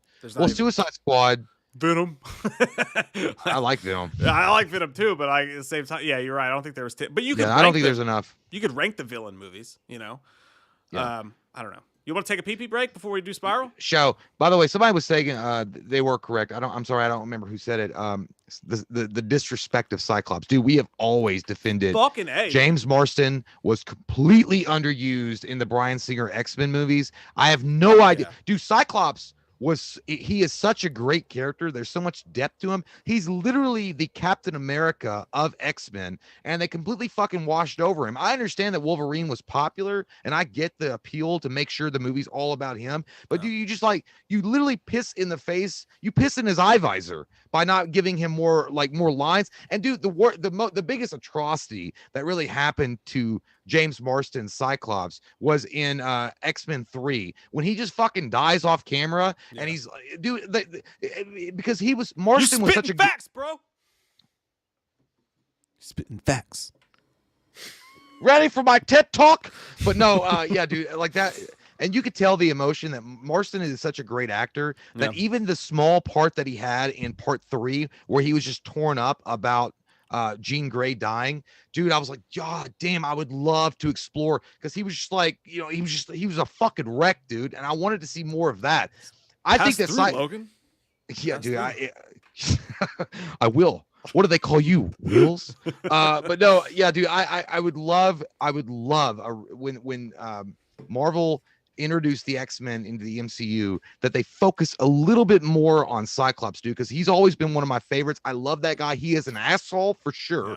He is an egotistical prick for sure. He's the guy that holds the card to get into the country club for sure, but he's also a good leader and he's a good guy and he takes care of his goddamn team. So you shut the fuck up. You know who he is, dude? He's Steve Carell in 40-Year-Old Version, when they all come up to him and they invite him to go play poker. It's like, yeah, when the store closes, we sneak back in and we play poker upstairs. And Steve Carell's like, oh yeah, so I'm gonna tell Paula. Well, that's Cyclops. Like he is a snitch. Like he does not let you get away with anything. But still, yet you're absolutely fucking right, dude. And not only that, but James McAvoy was the perfect fucking Cyclops. James Marsden. Oh, yeah, James Marsden. But wow, what happened in that Days of Future Past? Shut up! But I'll tell you this, dude, and this is an unpopular opinion. I don't like the fucking kid that played him in the First Class. I didn't mind him. He has smooshy face. I don't like him. He's an annoying little pissy ant. Like Cyclops is supposed to be big fucking bad clean, you know? Like this guy's like Cyclops. I liked him in Mud, and I did like him in Ready Player One. He's a good actor. I think he's a really good actor. I can't remember his name. But to me, it's just a crying shame, dude, because if you look at James Marsden, like he just is the perfect Cyclops. He really was like born for that part. Like there's certain actors that you can look at and be like, oh man, they were born for that part. Ryan Reynolds, Deadpool, Hugh Jackman, Wolverine, James Marsden, fucking Cyclops. Yep. No doubt about it. That guy was born to play it. And for whatever reason, they just underused the character. Now, when I went and seen X-Men back in the day in the theater, I'm like, well, they're going to bring Cyclops in more, I guess, as a prominent character in the second movie. They're just kind of giving a little backstory to Wolverine because he's the most popular guy. And also, we're going to get Gambit. But fuck no, I got a shot right in my urethra. Said, no. We're going to talk about more. Disney wants to buy it. But I like X2. I'm not saying anything. X2 is still one of the best comic book movies out there, but I'm just saying, like, I feel like, you know what Cyclops is? Cyclops is the douche frat boy that's actually got a good heart. I feel like that's what he is. I feel like he you know, I just watched Sorority Boys yesterday. It's a great movie, underrated, very good. And he reminded me of the main guy in that one, where he's kind of a douchebag, but he changes his ways later on. The main guy in the movie from Seventh Heaven. I feel like that's what he is. He's the ultimate douchebag, but he's really got a heart of gold, and he tries to do whatever he can for the team, but he has to come off as a hard ass, and he does butt kiss a lot and suck a lot of dick for Charles Xavier, but he's doing it for a good reason, I guess. Like, he's trying to keep his team safe. He's kind of the X-Men's Leonardo, too. You know what I mean? Like, he's the leader. He's a clean-cut leader. You know what I would actually like to see, though? I would like to see them, I'd be psyched if Disney did this when they reboot X-Men. You know how in the comic books, Cyclops was big as fuck and, like, ripped? Like, you know, those badass covers when he's standing up there and he's like on the top of the fucking thing shooting his goddamn lasers out of his fucking eyes. And he's got like 17 goddamn abs and he's bigger than fucking Wolverine. He's bigger than all of them. It would be cool to see like a fucking, obviously it can't be Schwarzenegger, but a Schwarzenegger body type play Cyclops. I think that would be neat. I think you're talking about the Rob Liefeld artistic direction. Yeah, I'm not, that was so out of... I like that. Because I mean, he couldn't. I mean, like the muscle on muscle shit was cool for the '90s, but Cyclops to me was Cyclops to me was always his body type was a slender type of swimmer, like more like a Michael Phelps kind of dude. But you at least admit though that like the visual, you gotta have hair Cyclops though, not the fucking pullover. Dude, that's what I want. That's what I wanted. I wanted the straight blue suit with the fucking panties on the outside of the suit with his whole head covered. No, his hair sticking out, and then the yellow bandolier across his chest. That I liked from the X-Men animated the cartoon. Yeah. You remember that toy that you press the clip on the back and his eyes would light up red? That shit was dope. Dude. I feel like I'm in the Wizard. Like, it's so bad. All right, well, we're gonna go take a break real quick. Yeah, let me catch these real quick. I lost my fucking way. I lost my way. Sutter Gillette, another nice super chat. Thank you so much, dude. He says, since you said the Deadpool figure was 40, hey, I was willing to pay 20, so I was going to meet you in the middle, man. But thank you. Hey, look, thanks, man. Now I'm going to go out. I'm going to buy that fucking. You get your ass out there. And you know what? Find that goddamn dog. You know what? Sutter is getting all those that extra coin from those Gillette commercials that he does. God damn, Sutter, you've got such a great name. I love your name, dude. I really do. I love your heart. You saw if I were gonna write an X-Men comic book, you would be one of the mutants that join the X-Men. Yeah. Oh, I hear there's Sutter Gillette. He throws razor blades at his enemies, and I approve of it. Dude, we should do a whole X-Men live stream someday because someone just Dude, mentioned Gambit. yeah, and I dude, want to there's talk so about much Gambit to talk now, about. But Well, the Gambit thing, dude. God damn. I mean, the They Gambit fucked that thing has up. been. Yeah, dude. Like I was fine with Tatum Tater Tots. Taylor Kitsch. Oh no, okay, yeah, Channing Tatum. Yeah, was when Tatum Channing Tater Tots was gonna take on Gambit, I was like, all right, fucking fine, let's do it. Let's have some fun. Yeah. And then it was like, no. And he even remember when Marvel had the Marvel family at that one of those Comic Cons or whatever. He was up on stage with all of them taking a big selfie. I'm like, oh my god, it's gonna happen. And then nothing came of it. Yeah. And now Gambit, one of the most arguably one of the most popular characters to ever exist in X-Men, is left in limbo. That being said, though, I at the time I was fine with Channing Tatum playing Gambit because I just wanted a Gambit movie. But now that I think about it, I would cast so different. I would cast somebody like a not Josh Duhamel, but like a Timothy Olyphant type, like a skinny. He's slender. too old now, I think. Yeah, but like a type like that, like a skinny, slender, 5 o'clock shadow can play a dark character, but also he has to be.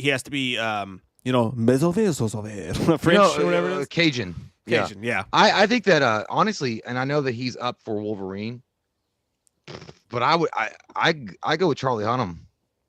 Nah, I hate the Charlie Hunnam cast. I know you don't like him, but I'm saying I'd rather him be Gambit than Wolverine. I don't like that at all. Like I want as a Wolverine, tall, slender Gambit. You know what I mean? Like not a but I don't like Charlie. Okay, Hunnam well for then fuck it. anything. We'll cast Colin Hanks. That'll be fun. I'll do that.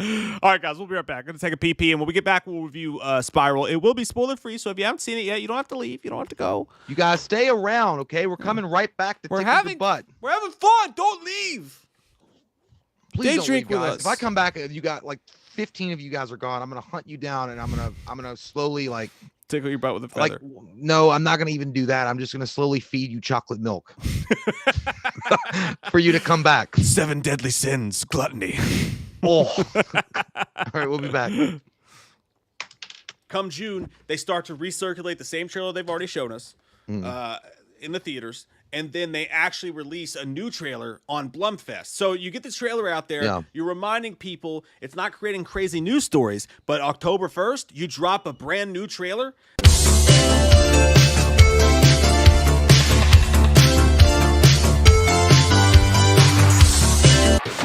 Shit. This is pretty cool, though.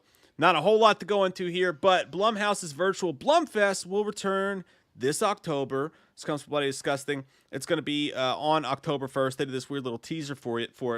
But what this leads into is the discussion of when are we getting a trailer, obviously. When are we getting a poster? What are they going to show for October 1st? Halloween comes out 16 days later, I believe.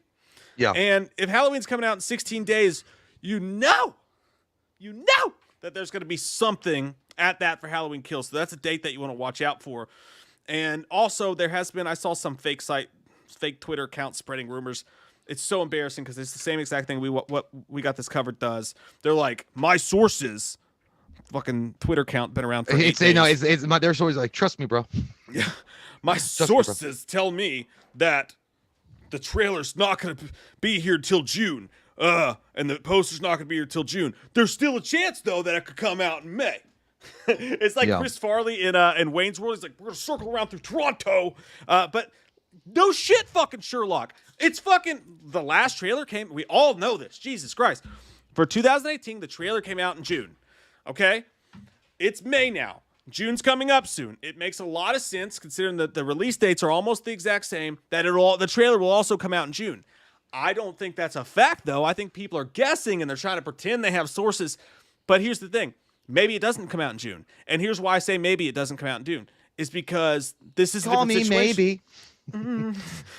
This is a different situation than 2018. Mm-hmm. In 2018, they didn't have to release the trailer a year early because they delayed the movie. They released the trailer last year that they may have been planning to release in June because they made the delay announcement and they wanted to give fans something to hold on to. For all we know, that was the trailer we were supposed to get in June. Who knows what we'll get in June, if we'll get anything in June. And then maybe they wait all the way up till fucking October 1st to unleash something. I don't know. But no one does. I do agree that we don't know shit. I mean, we don't. Nobody does really. But I do think, I don't know. I think they're going to try to release something in June or July for sure to hype it up. And then during the Blum field party or whatever they're going to have in October, they'll release the final trailer. Here's the thing. I don't even mind if they release one tiny, it looks like your wiener this big, just the tiniest wiener, twist it of a trailer. Yeah. Grab his dick and you twist that dick, the old dick twist. If you do that tiny tic tac of a trailer, I think that's a good idea. I think that's a smart move because I think that what we learned with Halloween 28, that you gave away some of the best moments and the best kills in Halloween. So the less is more there, Chip. So that's what I would do. What I would give is another teaser, something maybe a minute and 10 seconds. Very but hype it up a little bit, but do not reveal the good kills. Don't reveal any of the back or the flashback sequences. None of that bullshit, because I want all that to be surprises. Okay, I want to get fucking wet from my wiener tip. I don't want to be like spoiled at all when I go into the movie theater. So just hype it up, like create a very intense kind of environmental trailer, like an atmosphere when you're watching it for a minute and 10 seconds. You're like, oh shit. Like have maybe somebody talking about it or describing something, and you hear Will Patton in the background or who the fuck ever. I don't know, something. Dr. Loomis coming in the background. I mean, I don't know. It's just something to hype you up and just show the smallest bits of it that you can. As far as the poster goes, keep the fucking mask hidden. Fuck it. Keep it hidden. Yeah, I agree. And like, I don't think that the posters, I don't think it's going to show anything new. I hope it doesn't show anything new. And I think as far as the trailer, yeah, they probably should put out something like you said.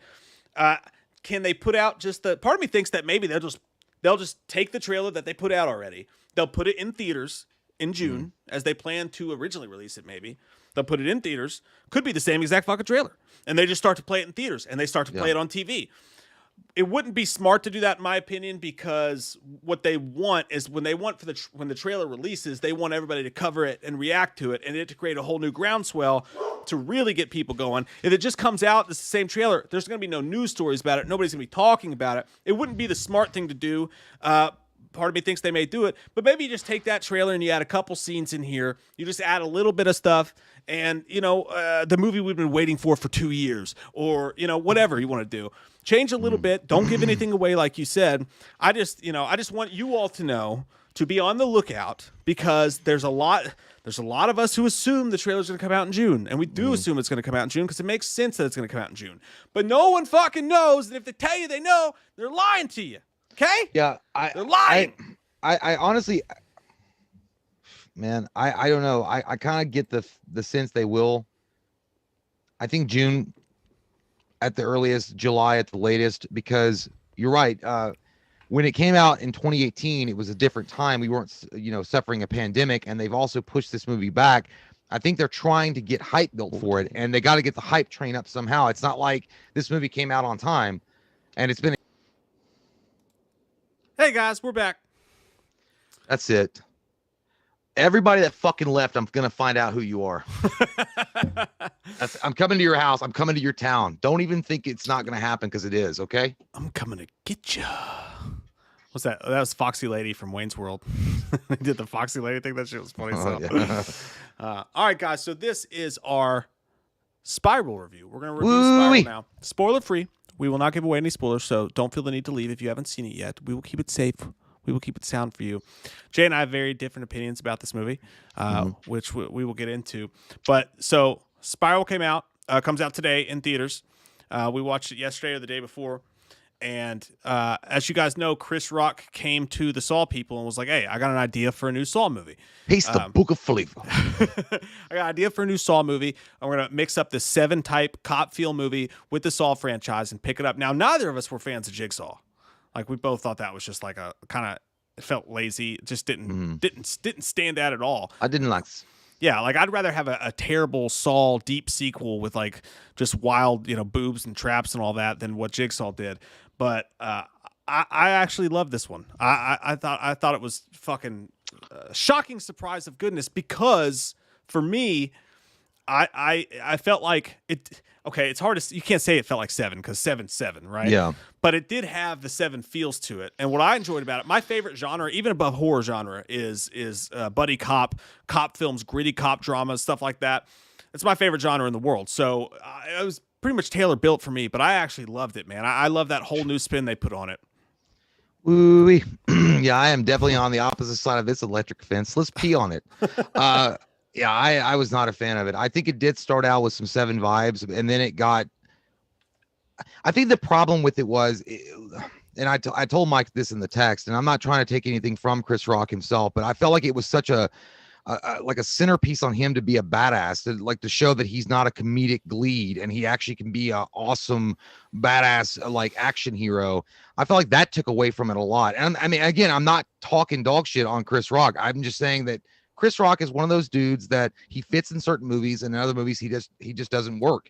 And I felt like he wasn't working in this. Sam Jackson was great, and when I saw Sam Jackson come on screen, I'm like, okay, can we just follow this fucker around for a little while? Because I feel comfortable now. And then he was gone. But I mean, and it wasn't just that, dude. The pacing was all over the place. It was just like, I felt like it started strong, and then it lost its grip, and then it was fumbling around trying to find the vagina hole, and it kept sticking it in the butt over and over again. I'm like, well, that's not the right hole, obviously. I mean, what are you doing? There's no lube there. I feel like that's what was happening. And on top of that, I did not like what they did with Jigsaw. I thought that shit was terrible. I thought it was like Tobin Bell had a helium fart and blew it in another guy's mouth, and he talked with the same voice, like a helium-based Tobin Bell. I hated that. Didn't like that. And then even the guy, which, I mean, we can't give away too much about it. I mean, obviously we're going to keep this spoiler free, but the dude, and I've seen him before and I know who it is. And I'm like, Jesus Christ, that guy? And I was like, no fucking way, dude. And then it was like, it turned out to be that dude. I'm like, oh, it was like watching like the guy that didn't get picked for O-Town back in the MTV days getting mad and becoming the killer. Like, it was like, what are you doing? But yeah, and also, dude, the traps were decent, but also the traps were one of those things. I felt like they were unfair. Like, here's the thing about the original old school Saws is, like, yeah, there was bad ones and good ones, but they kept in the same like the same kind of theme, like the idea that Tobin Bell is teaching you a lesson, I suppose. Like, you know, there's a chance for you to get out of this if you do the right thing and, you know, sacrifice some part of yourself. In these traps, I felt like it was rigged before you started. Like, there was no fucking way. There was no fucking way to win. I thought, like, where the fuck you got the game genie? There was one trap where I thought that you didn't have it. Well, no, actually, no, you are right. There's 2 traps where I felt like maybe you didn't, because there's one trap that happened. And what I loved, I actually like the traps in this, because in the original traps, they're all like so over the top, and they're so mechanical, and there's just so much to them. These traps felt a lot simpler to me, like finger goo, and some of those ones, they felt really simple. They felt like low key, and I could imagine how they were built and how they happened. And I like that. It tied into the whole realistic 7 vibe that the film had going on. But I will. There was 2 traps I think that were a little bit unfair, because one of them, the dude went right into it. He said, "I'm doing this shit," and then he still couldn't get it. Like, you know what I mean? But yeah, and like, even, you know, and I don't know, man. I just felt like and again, I'm not taking anything from Chris Rock. I just don't think he's the guy that embodies that detective dude that's gonna, you know, I don't feel it. And I'm not saying that comedic actors can't be like, they can't transition to be like in a serious role and do a good job. I mean, right off the bat, I can think of Ryan Reynolds was able to do that. He was known as more of a comedic actor and has actually been proven multiple times to be able to take serious roles and do a really good job with it. Amityville Horror remake, Buried, just to name a couple. But I just feel like Chris Rock, like, you know, I think someone said this, and I'm like, yeah, you know, I can kind of agree with it. Sam Jackson and Chris Rock do a Saw movie. It sounds like a fucking SNL parody. Like, and it kind of came off in because when he was trying to be serious, I had to like stifle a chuckle. So I'm like, dude, it's not working for you. I think you're yelling. And the thing is, the 7 vibe, like, I agree with you. It started that way. I just didn't feel like it continued that way. Yeah, well, I mean, I think a lot of it'll hinge on your all's personal enjoyment because, like I said, me and Jay are totally different sides of the fence about this one. I think a lot of people's enjoyment will be on whether or not they can buy Chris Rock in this role. Yeah. I actually really enjoyed Chris Rock in this role, and the reason I did is because with so many of the Saw movies, like Donnie Wahlberg, like who's going to play the detective, right? It's like Donnie Wahlberg, or it's that the weird older dude that you see play the detective in all of them, and they're usually like. Apart from Donnie Wahlberg, they're usually like pretty fresh-faced actors, like somebody you don't know or whatever. But I actually bought Chris Rock and in this role because it also honestly reminded me of, and it's not because they're both black, it's because they're both comedic and they're both slender. But he actually reminded me of like Eddie Murphy, Beverly Hills Cop. You like, racist dog. But when I thought the same thing. But like Eddie Murphy in Beverly Hills Cop, he was comedic, he could be funny, but when serious shit would happen, you bought into what he was doing. And I thought Chris Rock was really serious at times in this, and the way he would react to stuff, I actually bought it. I mean, I bought it I bought it fully. Like I actually could believe Chris Rock was this detective who was he was Serpico basically, because all the other cops, it seems like they're bad. Yeah. I thought he killed it. Like for me personally, and obviously that's just difference of opinion. And I feel like the movie, like your enjoyment of it, will hinge on whether you buy Chris Rock. But I was actually interested, and you were right, by the way. The pacing, the third act, the pacing loses itself a little bit. It was terrible. I think that the ending was just so like thrown together because they're like, well, we're gonna run out of time, and let's just throw this fucking and like even the motivations that I'm like, God damn, that's been done to death. Like, I mean, it was so cringy. I thought the motivations behind certain things were just terrible. And maybe it's not Chris Rock's fault. I don't know. I mean, and again, he's a fine actor, but it's one of those things like Danny Glover for me set the bar so high in the first Saw movie. He did such an incredible job, and I feel like every detective that came after him or anybody that was investigating the case was doing such a phenomenal job. And these guys weren't like, I mean, and again, Tobin Bell was involved, the original Saw voice was involved, and it felt, even though there were shitty movies in that series, they all felt like they belonged in that series. This one just, and I have nothing against doing something different, for sure. You have to make, the bloodline get renewed. But I just feel like they went, like, I mean, goddamn it. Like, it felt like it was produced by Metallica and MTV, like, at certain points. And I mean, Chris Rock yelling and screaming and acting, because that was the thing. I thought when he was like being serious in any moment, it was like there was going to be a joke like that comes out of his mouth, like, I'll fight in your fucking mouth, motherfucker, like, or something like that. Like, I mean, I was just expecting it to happen and it didn't happen. I'm like, oh man, damn, you missed. What I would have done with Chris Rock is I would have done Chris Rock a justice. I would have given him some serious parts, but kept the comedy going. Like added like that, like a mesh together, not just relied on the fact like we're going to have the whole thing be Chris Rock serious. It's not going to work. You got to have Chris Rock is naturally talented at comedy. So why not have the natural part of him being comedy infused with serious moments? I would have been fine with a little bit more Chris Rock comedy. Well, I mean, I'm not saying it's the same thing, but if you look at like Chris Tucker in Rush Hour, there were serious moments that Chris Tucker did, but not as many. Martin Lawrence, obviously, it was a comedy movie too. Martin Lawrence was really good at being able to be serious and funny in Bad Boys. Yeah, exactly. So I mean, I just feel like you could have infused that better. I just feel like this. I don't know. I think at best it's average, and at worst it's a parody. Like that's the where I feel. Well, see, and I actually like the Saw voice. I like the new voice. I like what they did with it. I thought it creeped me out, and I won't go into why, because it's sort of spoiler territory there. But I thought it was. Like, for instance, if you look at Jigsaw, they tried to do this with Jigsaw. You know what I mean? They kind of tried to do this. They tried to shift away from the exact Tobin Bell thing. They tried to shift away and do a new version of Saw. And to me, that was just forgettable. Like, it was forgettable. It didn't stand out. It didn't do anything for me. It was just like like it was the Dimension Films released Hellraiser movie that came out. And this, I love the fact that it felt like a cop drama, but in the Saw universe. So if you have a cop drama, but you put all the properties of Saul over top of it and you layer them in together, I really like that. And the voice, I thought the voice actually creeped me out. So I think at the end of the day, and we're not alone. I know a lot of people really like the movie, but I have seen a bunch of people say they hate it as well. I think and that's good. That's a good thing. They're aesthetic choices. Do you buy Chris Rock? Do you like the new Saul traps? Do you like the new Saul voice? As far as the twist goes, I feel like it was. I like that they didn't go too hard with the twist though, because in the other Saw movies, it felt like that's all they cared about. But I think they already. I think the twist that they'd already done it in another Saw movie. Like, it's literally, it's not been like, it's not new. My thing though is that I wasn't relying on the twist. Like, I didn't need there to be a great twist. I was enjoying the cop story, and when the twist came out, I just went, "Oh, okay." And it felt like a cop drama twist to me, rather than a Saw over the top, really deep twist. It wasn't that surprising. They didn't do a fucking needle drop when the twist happened, like they do in so many of these movies. And I found that a little bit refreshing. But again, it's just a movie about taste. I think overall though, I do think that.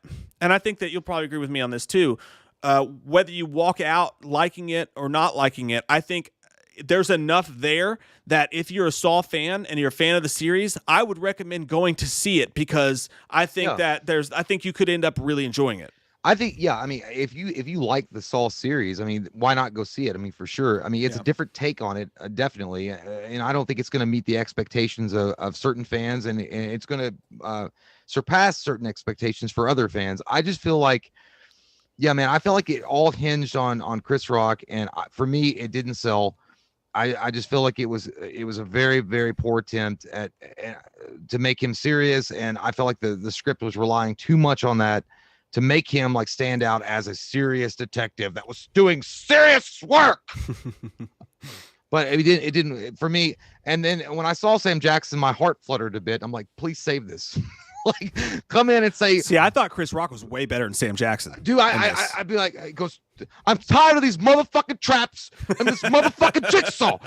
I would have, because the thing about Sam Jackson is, man, Sam Jackson has got the perfect balance between comedy and action and drama that works. And I think they could have done that with Chris Rock had they tried to make the script more centered around his natural ability, where he's a comedian, and then had the serious moments in it. No, I see. Like they've done it multiple times with multiple actors that are known more for comedy rather than serious moments. But either way, and I just couldn't get behind the Jigsaw guy. I really couldn't. And I wanted to, and I tried, and I was thinking, because I called it early, and I was like, And then when it happened, and I heard that, but the first time I heard that fucking voice, dude, I was like, Jesus Christ. It's just like a guy that goes to Party City and bought a bunch of helium and starts sucking on it. And he's like, hey, you gotta be really cool if I used a voice changer when my voice is all fucked up on helium. But have you heard that like robot voice when like people do like memes and stuff? They're like, I will not do that thing. That's why it creeped me the fuck out. You know what I mean? Because it has that weird robotness to it. I know, but for me, I don't think I take it seriously. I'm like, that's not real. Like, it's like, this is just some motherfucker having fun, like with a soundboard. Like I wouldn't, like the thing about, and again, I know that they have to move on from Tobin Bell, but I would just, Tobin Bell did such a great job with that, or the voice that they used. I think that, honestly, I mean, well, here's the thing. For me, it's like Scream, okay? That voice changer, what he uses, the ghost face sound, it's so iconic and it's so unique. They never really went out of their way to change it. It always stayed pretty much baseline the same, just so that people, old fans and new fans, are like getting on board with that. Yeah. I think in this particular instance, they went too far helium Southfield, and they were trying to do something different with the voice, but Jesus, you might as well got Richard Simmons. All right, guys, listen, if you want to get out of this, you gotta fucking bite your tongue off. Did you at least enjoy the meanness of the traps? I think when you look at the traps and you think about them, they were simpler, they were toned down, they made more sense to me, and they were mean. Like, if you think about some of those deaths that happened, there was probably 3 or 4 deaths that happened in that film where I was thinking, damn, that's fucked up. That's actually some dark shit. You know what I mean? I did think some of the traps were good. But again, I think what took me out of the traps were the fact that most of them weren't fair. I mean, I think that's what removed me from it. Like, even though Jigsaw is a sadistic motherfucker and like he's a murderer, or is he? He gives you a chance to get out of the trap. Like, you have an opportunity to really do something that fucks yourself up, but you have that opportunity. And I also felt that there wasn't really a vendetta, at least in the first couple of Saw movies, that Tobin Bell really had. I mean, he, you know, as the movies progress, obviously Tobin Bell, it's revealed more about him, which I always thought was a mistake, revealing the backstory of Jigsaw. I just felt like having this kind of like, you don't know what kind of dude he is out there, being the judge, jury, and executioner. That's interesting, yeah. I feel like if you'd stayed in that route, that makes it more scary because you don't know why Jigsaw is doing the things he's doing except to teach people a lesson. I just feel like the traps, they were inventive, but I feel like they were unfair. And I feel like Tobin Bell would have shit in your mouth. It's like, you got to make this shit fair. Because remember, didn't he go after Amanda for making, I think in one of the movies, he got pissed at her because she didn't make it fair. Like, she didn't make one of the traps fair, and he got pissed. Well, I think also, though, like, leaning into that a little bit is that what I actually liked about this movie is the fact that they didn't go back and try to do Jigsaw. They didn't try to do the same thing. They made it very clear from the stance, hey, this is at least that's what they think, no spoilers. They think it's a copycat. There's been copycats before. And I think that the franchise made a conscious pivot to go away from the Jigsaw stuff, whereas Jigsaw, the previous movie, their attempt to restart the franchise is to still delve back into this history of Jigsaw. And when you're 7 movies deep, Jigsaw's whole story got so convoluted and so confused. Like, did he die? I thought he died in the second one when Donnie Wahlberg beat the shit out of him. He was sitting in the car like, and then fucking waiting in the van. He looked like me when I try to walk down to get a paper anymore. Yeah. Still out of shape. Did he die? Is it his disciples or whatever? What I love about Spiral is it literally takes it doesn't try to dive through all that shit. It literally pivots into a new direction, and it's a different person, and we're not doing the Jigsaw thing anymore. And I feel like you had to do that because there was too much red tape to try to include the story of all the stuff that had happened. I don't know before. when you said red tape, are you taking another shot at my shirt? Either way, no, but I agree they had to do something different. I just wish they had gone a different route with that goddamn voice and that actor. I just didn't buy any of that. Yeah. But either way, you like it better than Jigsaw, don't you? Huh? You liked it better than Jigsaw, didn't you? Yeah, I mean, it's 100% better than that. Yeah. But I mean, I just feel like it's one of those movies that I mean, you stepped up to the plate and you tried something different, and for me, it just didn't work. But I mean, it is what it is. It's a learning experience. So I don't know if, I mean, I've seen a lot of people praising it and loving it, so that's good. I mean, it'll make money, and we'll have some more Saw movies, I suppose. But at this point, I would have said just go back and remake the fucker. Like, just go back and remake it. Like, go and start fresh. That way, it's going to be easier for you to move past the Tobin Bell thing, because a Jigsaw remake would be interesting. If you started a Jigsaw over, right, because you're not going to rely on the puppet. You're not going to rely on Tobin Bell's voice. You're going to have a fresh fucking story. Mm-hmm. And maybe if you had done that rather than going with, what you did, I might have liked it a little bit better. Maybe. Because at least then I know it's a truly original. But the fact that it was taking place in the same universe, and that these murders and this particular new killer was, again, not spoilers, but the copycat thing. I don't know. I don't know. And again, it's not against, and I want to make sure that people are clear on this. And I've said this 3 times now. Chris Rock's a fine actor. He's a good actor. I just feel like he was very, very wrong for this role. And that shit happens sometimes, man. That shit happens. Like, for some people, you can have a guy that's cast and he's perfectly cast and it's very good. And Thanos said it's perfectly balanced, as all things should be. And then sometimes it just don't work. Mama said no. Like, it just don't work. And for me, Chris Rock is one of those guys. I want to see him in more comedies. I love when he's acting, but dude, trying to take him serious is running around with a gun and trying to like yell orders and shit. I wouldn't listen to that motherfucker either. He's like, no, fuck you, Chris Rock. Like, I wouldn't listen to him yelling orders at me. I'm like, this guy, hey, get away from that fucking car. I'm like, no, bitch, I'm not gonna do it. Yeah, I think that's what it hinges on, is basically whether or not you buy Chris Rock, whether or not you like the new style of the Saw traps. I think there'll be some people that love it, some people that hate it. Ultimately, for me, it's a 7.5, and I think that we both agree that if you're a Saw fan, it is definitely worth checking out, because there's just a lot of aesthetic choices that you're gonna like or not like, but it's definitely worth at least seeing for yourself. I recommend going to see it. Yeah, go see it. I mean, for sure. Like, if you're not even just you're a Saw fan, if you're a horror fan, I mean, I think that I think just to go see it as a horror fan, you'd like it, or at least enjoy some parts of it. But yeah, I'm going to give it a 4.5. I did not enjoy it that much. I feel it's below average, and like I said, at the best it's average, and the worst it's a parody. I mean, you literally, if you told me that Sam Jackson and Chris Rock were going to be in a fucking horror movie, Saw specifically, I'd be like, nah, man, that's an SNL skit. And it kind of, and again, I wanted more Sam Jackson. I'm sorry. And maybe I just want his big black cock in my mouth. But either way, I just like him. Yeah, I thought Chris Rock was better than Sam Jackson. So that just goes. And I was referencing it. You guys know Hateful Eight when he tells he's like, yeah, I put my big black cock right in his mouth and warmed his ass up in those winter nights. T. Goslin, thank you so much for the super chat, man. I really appreciate it.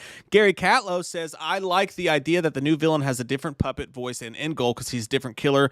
They should have this guy in Spiral movies but still have Jigsaw in the Saw movies do both. That's interesting, too. The way that they did that, if they wanted to figure out a way to bring actual Jigsaw back, which I don't know how the fuck you do that. No, you could actually have two Saw universes going.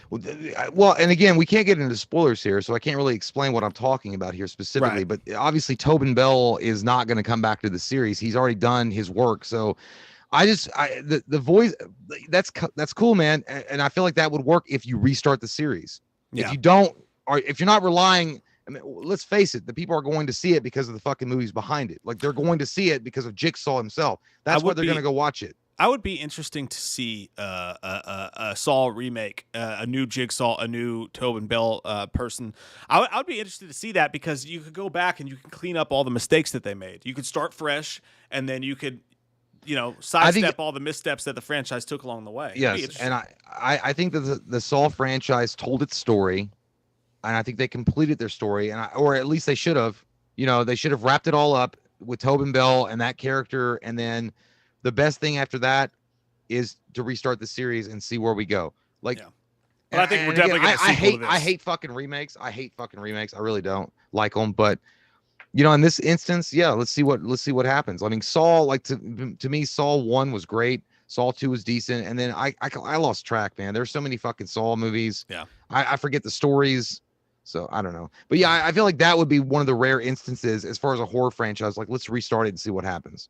Yeah, I would be interested to see that for sure. But I'm also interested in seeing I think they do light this up with a there's the opportunity, no spoilers, there's an opportunity for them to absolutely continue this Spiral franchise. And I'm interested to see that too. Big Bopper says, I just woke up on top of a mountain. I see fire red. Holy shit. You sound like that shaman from Poltergeist 2. He's like, he fears your family. Love is the answer. You remember what the fuck was his name in Poltergeist 2? I can't remember. The Native American that was the shaman. No, Kane was the bad guy. Fuck. Yeah, anyway, that's when you said that. It's like, because he is a warrior. He must learn to face the beast.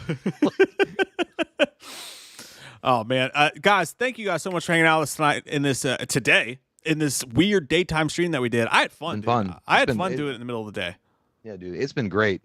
I mean, I really feel like if this was if you guys were just hanging out with us at the bar at Applebee's, I feel like we would be planning on going to the karaoke bar at about 8:30. Yeah, it was like and getting a seat. It's like we're just gonna sit here and keep drinking. Yeah, yeah, it was nice, dude. I think we should do this again sometime because you guys showed up for it. I appreciate it. Over 200 people, almost the entire time.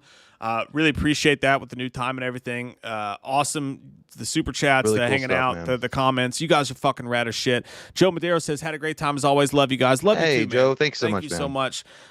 We guys, you have your Friday night is now free to move about the cabin, to do whatever you want to do. So I hope that you guys all make good decisions. Kiss a girl if you're a girl. Or a boy. Or a guy. Kiss a girl and like it. And we'll see you guys fucking Wednesday night, man. We'll have videos between now and then for sure, but our next live stream will be Wednesday night. Yeah, we'll see you. Love you guys. Bye. Fucking love you.